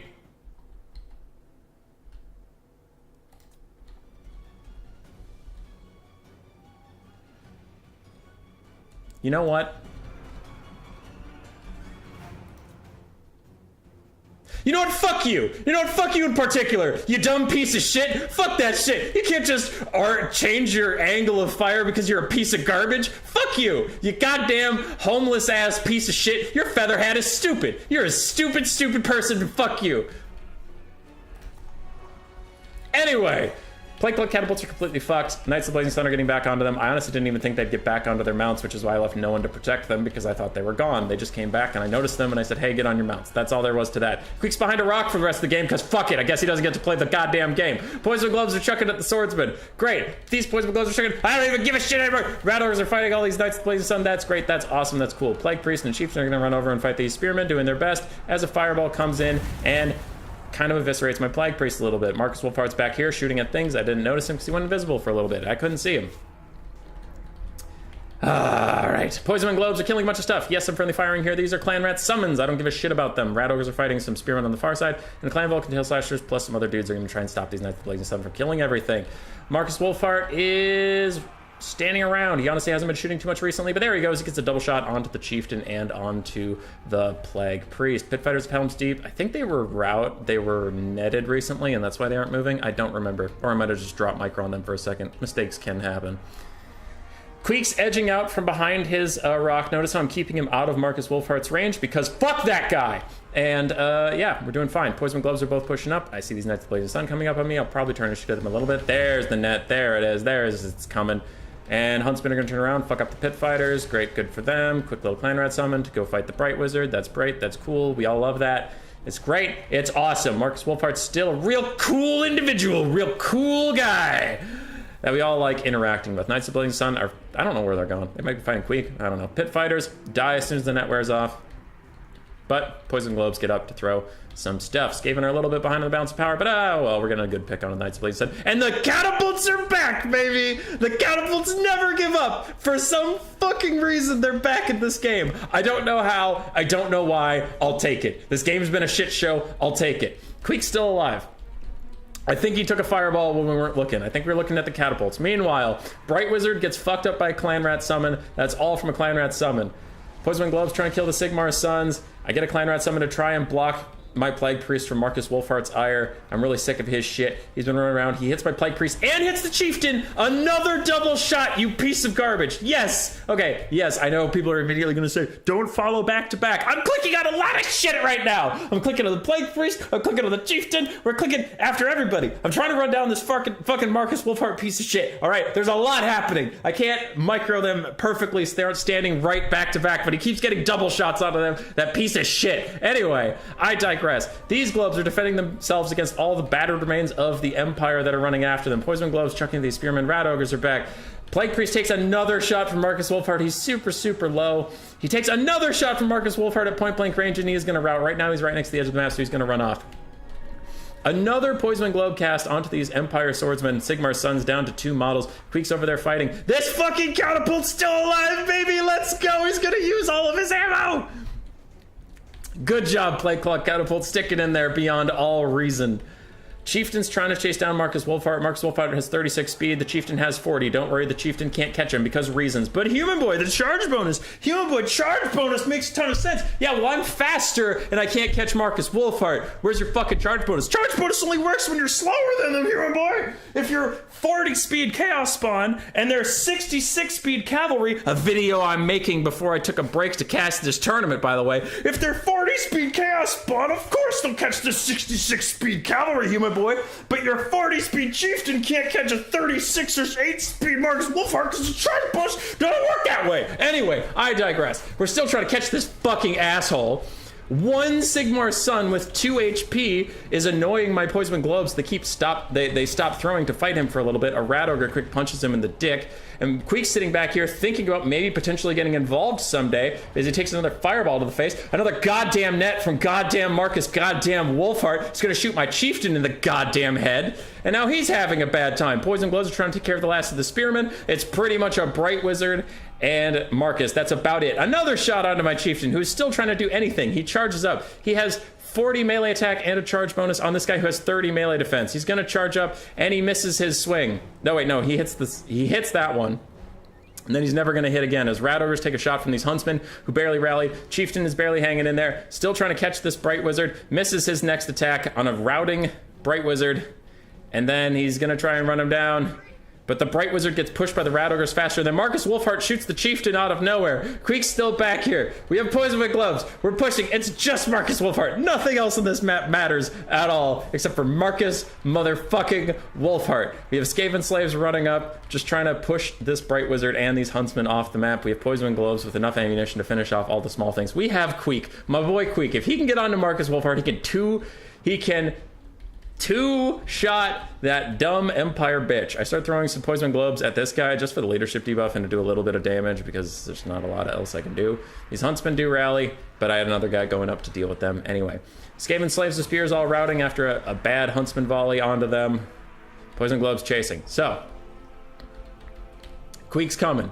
Queek's coming. This guy, Wolfhart's surrounded in spears. He can't see anything. I know he can't see anything, so now is the time. We rally the Chieftain. We're charging up there, boys. We're getting involved. Wolfhart can't see over all of these Skaven in his way. He can't see shit. Fuck that guy. He can't see a goddamn thing. Bright Wizard rallies just to get hit in the face with a bunch of Poison Wind Globes, and he will probably rout soon. Chieftain routes. I don't know if he got shot by Marcus Wolfhart or not. Wolfhart, in the middle of all my Poison Wind Globes, because I was trying to block his shot, hits Queek Headtaker in the face. I shatter off the Bright Wizard. I rout off the Huntsman. They're all running. Wolfhart is surrounded by these guys. Over the back, fires at Queek and hits him. The man doesn't fucking miss. All right, these globes have ammo. These globes don't. I'm running up to Marcus Wolfhart. I'm out of hope. This game's over. They're trying to surround him. He has 5 shots left, which is plenty to kill my goddamn chieftain. These globes are going to chuck at the spearmen so they don't take a rear charge. Yeehaw. Everything's great. Running forward, running forward, running forward. Trying to get into melee with this guy. And then I think like army losses hits or something for a second. Oh yeah, it's as soon as I chuck a volley. So point blank range, I just chuck a volley because I'm doomed in the melee, so I was hoping to like leadership debuff him or some shit. And then army losses kicks in, and for some reason these guys last a very, very long time while army losses is kicked in. Marcus Wolfhart wins.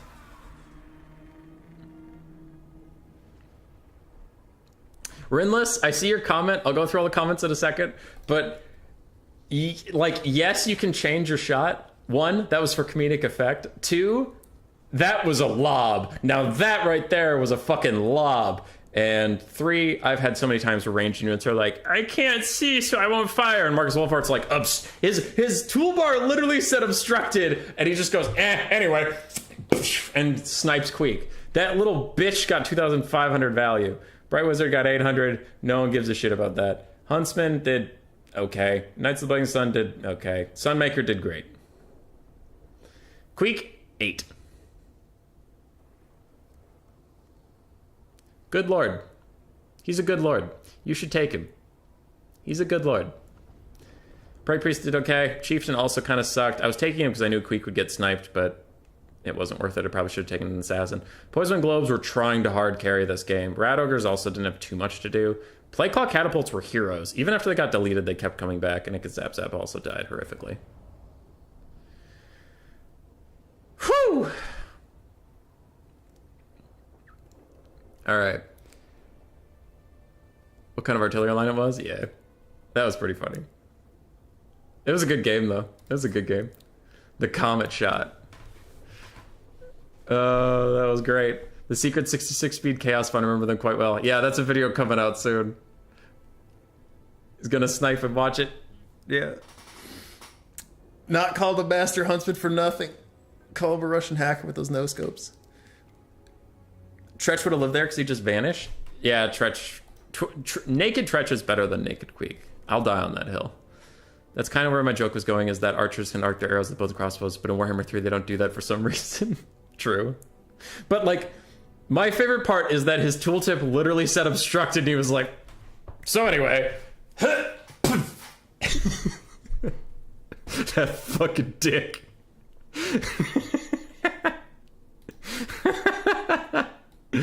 So Marcus advances and Queek gets knocked out. That was a funny game, dude. I was so salty. I messaged Dacty right after, and I'm like, that was some bullshit! And he's like, nah, bro, good. Which, like, he played well. Like, that's one thing that I sometimes come off the wrong way to people, where they're like, oh, you're just mad because you're lost. One, I am mad because I lost because I hate losing. And two, bullshit can happen and you can play well. Like, those are two things that can be the same, right? Like that infamous game on Turin's stream of me versus Evenstar Greenskins versus Vampire Coast. And my Orc Boar Chariot stopped completely dead on his zombies for no reason. Like, was I probably going to lose that game? Yes. Was that unlucky and some bullshit? Also yes. Like, both things can happen. It's not like, oh, if my chariots had made it through, I would have beaten Evenstar. It's like, no, the game would have been closer. Anyway, the last two games are the last two on this bottom. So we have Ereness Assault Spite versus the Plague Seer and the Red Duke versus King Lewin. So let's get right into those. We have BBB's Tactical Lich on Ereness Assault Spite and Pugnabone on the Grey Seer, a Plague.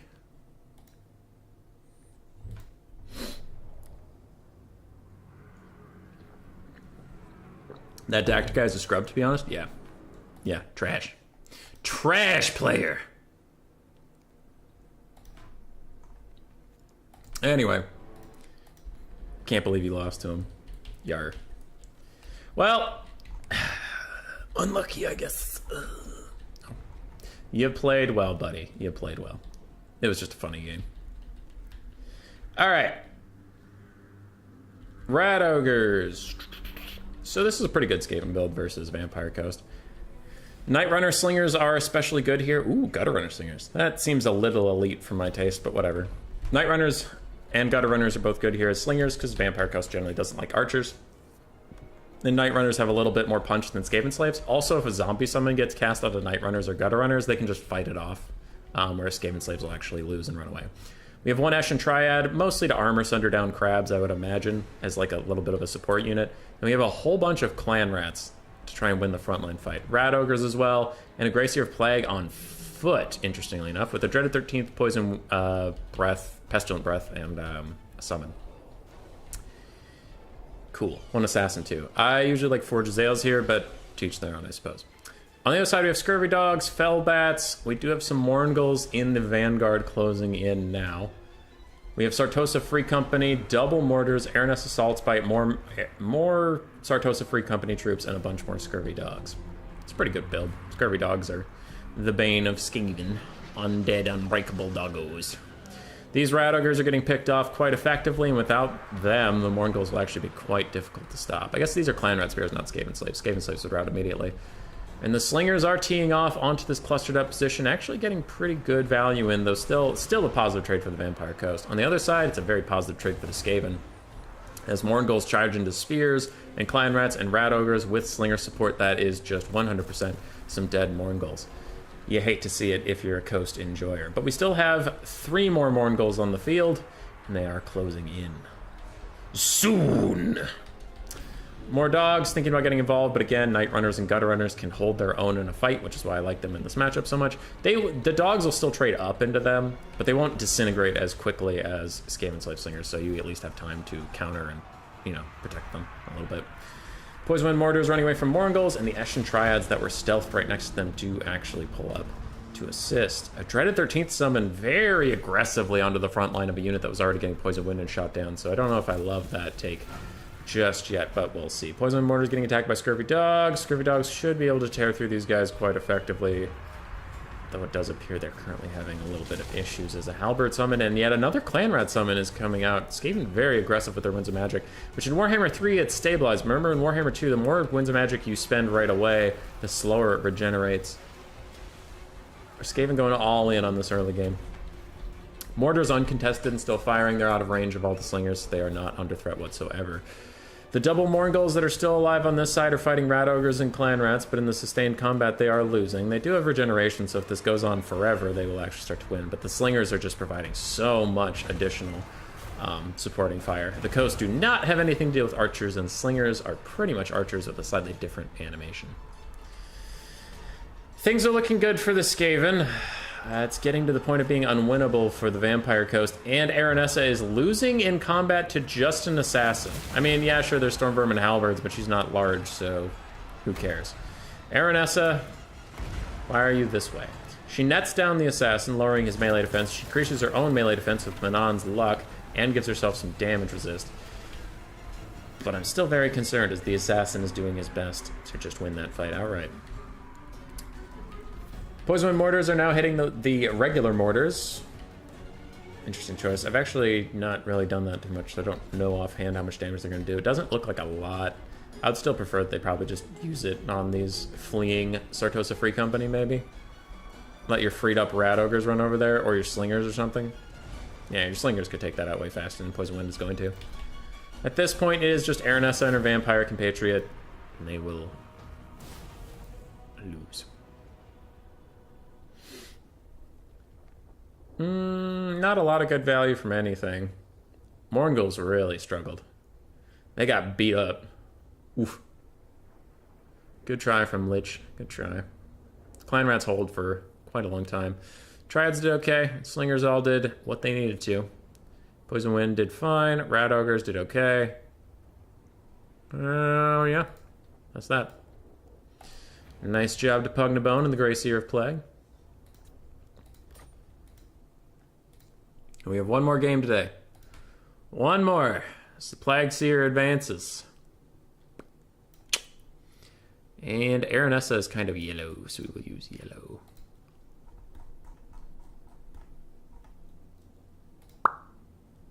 Boop, boop. For round 2, we are still missing Marathi, quote unquote. A little bit of a teaser there. Versus Imric. Torox versus Cetra has not been played. Anarian versus, that is a High Elf Prince, is Anarian, piloted by the Phoenix King, versus the Dark Elf Sorceress of Dark, Volkmar the Grim versus Alariel, and Katep versus Noctilus. Then for the round 2s, we do have Kazrak versus Throg, Blank versus Mazdamundi, Norsca Chieftain versus Kolak Suneater, Bellagar versus Blank, Blank versus Blank, Skrulk versus Blank, Chaos Fire Sorcerer versus Marcus Wolfhart, and a Plague Seer versus Blank, which we'll find out now. Wow! We get to find out now! It is Rinless versus Moore! The classic matchup of the Red Duke versus King Lewin. The Red Duke is generally considered to be a fine lord, not incredible, and Lewin is not ideal. The time has come for us to reclaim Bretonnia under the King of Lewin. Yes, Rinless is here spectating his own play. But Rinless, will you win or will you lose? The Red Duke under a yellow banner. Seems like a missed opportunity there, though I guess all the vampire counts are red. No one versus Bonk? Who's Bonk? Skeleton Warriors, Skeleton Spearmen, Skeleton Spearmen, Skeleton Spearmen, frontline of zombies. It looks like we do have triple Blood Knight from the vampire counts. A Vargulf. The Red Duke on horse and double White King on horse. The Vargulf is interesting to me because it feels like it's just weak to Knights of the Realm, which are super common. On the other side, for Rinless, Knights of the Realm, Knights Errant, Knights of the Realm, Knights Errant, Knights of the Realm, Knights Errant. So going for a mass of Knights rather than hyper-elite Knights. It's respectable. Firing line of like 6 Peasant Bows. Some are Pox Arrows, some are regular, some are fire. Good mix there. Spearmen at Arms across the line. A Damsel of Life, a Paladin, and King Lewin also on horse. Both guys opting for horse. Imric versus Marathi sounds like it should have the XXX on it no matter what happens. Hello generals, hello hubby. Knighthood, it's been a while. Good to see you, good to see you. Hope you're doing well. So, Knights are lining up. For now, they're just letting the Bretonnian archers do their work. It looks over here like the Knights of the Realm will charge into the Blood Knights, and a side charge from Knights Errant will come. But this is triple Blood Knight versus triple regular Knight, plus some support. But, oh, big dwellers. It is going to hit multiple Blood Knights, and it does have like a Poison Wind type effect, so even if they get away from it, they're still taking a lot of damage, and we do get an invocation of neck already. So good early trades from Bretonnia. Meanwhile, on the far side where there are no Blood Knights, it looks like Renless is just going to charge Heavy Cav into hapless little infantry. Lewin is kicking the shit out of White Kings. White Kings are not great duelists in any capacity. They're so common because they're cheap, and Scab's Graith is an incredible item. They are not common because they're good fighters. So Lewin and the Paladin will win that easily. Meanwhile, Skeleton Spearmen getting ground down by 3 different Armored Knights. Maybe a little clumped up there, but who cares? The far side where there were Blood Knights, there was bloodshed. Bretonnia lost 3 Knight units, only one of which is going to rally. It looks like the other one went off the map, and this one, they're going inwards. They'll maybe be okay. Blood Knights have swung up and around. They are now back onto the Peasant Bowmen unobstructed, able to do their dastardly deeds. But thankfully, the Bretonnian Knights are on the Vampire Counts front line, so they can stop all their archers. Oh wait, fuck you, Vampire Counts, you don't have any. Lewin's charging after Blood Knights. Blood Knights might just want to turn and take this fight. They'll kind of fuck up Lewin and the Paladin, especially with no support whatsoever for the King of Legend. Archers are turning to fire on this blob. And it does look like we have Earthbloods going down, but I would save up for Dwellers if you have the Winds of Magic, though Dwellers was cast already, and that is a very, very expensive spell, so maybe they just don't have the Winds of Magic, not even close, and they wanted to cast the Healing instead. But man, that would be a nasty Dwellers target. Triple Blood Knights all clumped up like this. This is a mistake that everybody makes, but it is a mistake that's not getting you any more attacks onto Lewin and the Paladin. It does just knock 2 Blood Knight units into the dirt for no reason. Vampire counts are falling behind as the Archer Fire continues to rain in. These Blood Knights are actually crumbling a little bit. The other ones are surrounded, heal-capped already. Well, not heal-capped, heal-capped in sight already.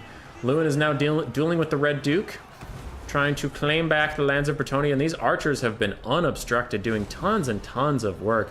So those Blood Knights are officially gone. God damn. Imric discovers Cathay. That's funny. Alright. Anyway. Archer's still firing. One of the White Kings is very low. We still have 2 Knights back here that have just been cycle charging zombies and other various shit. Blood Knights crumbling, gone. These Blood Knights, not crumbling, but taking a lot of archer fire. So is the Vargulf, and some of these archers are fire archers. Now, Bretonnia is not as far ahead on the balance of power as I believe them to be, and I wonder why that is. The Damsel of Wyeth is trying to run away, but Lewin's fine. Lewin's chilling. Where's the Paladin? Is he, like, dead or something? No, he's fine. Why is the balance of power being such a dick about this? Blood Knights taking more damage. They will go away soon. These Blood Knights are actually decently healthy, considering how much healing could be left for them if, you know, spells are given that way. Paladin and Lewin, plus some Knights of the Realm, teaming up on these White Kings, though, and the White Kings are going to have a bad time. Archers are running a little low on ammunition. Maybe that's why the balance of power is being a hater? I don't know. Are the High Elves still in? Yeah, they're still in. Imric's in.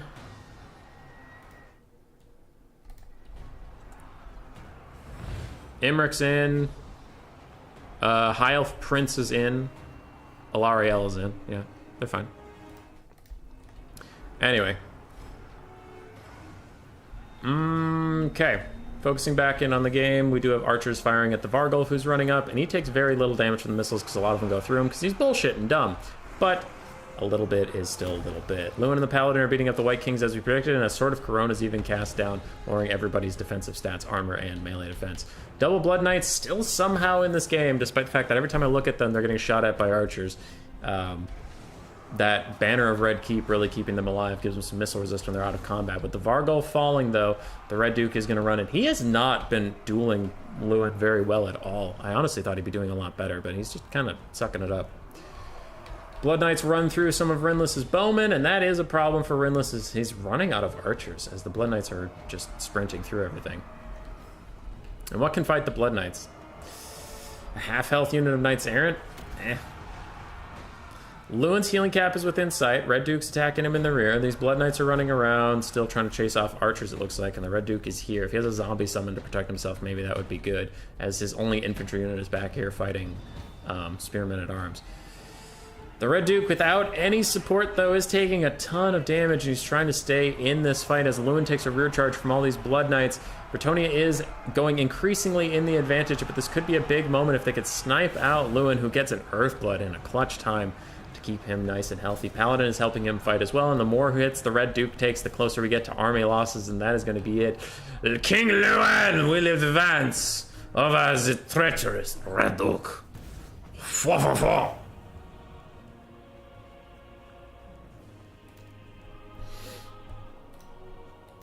947 damage value versus 1,600. Though the Paladin got 1,500, so Lewin's not even that big of a tough shot. That big of a tough shot. Not that tough of a big shot. Human boy. Did you have a little stroke there? Yes, I did. Thank you for noticing. Thank you for calling an ambulance. Retonian value was pretty spread out. White Kings both did well. For the vampire counts, all of their infantry sucked and died, and their Blood Knights tried to carry the whole game on their back. They could not. GG indeed.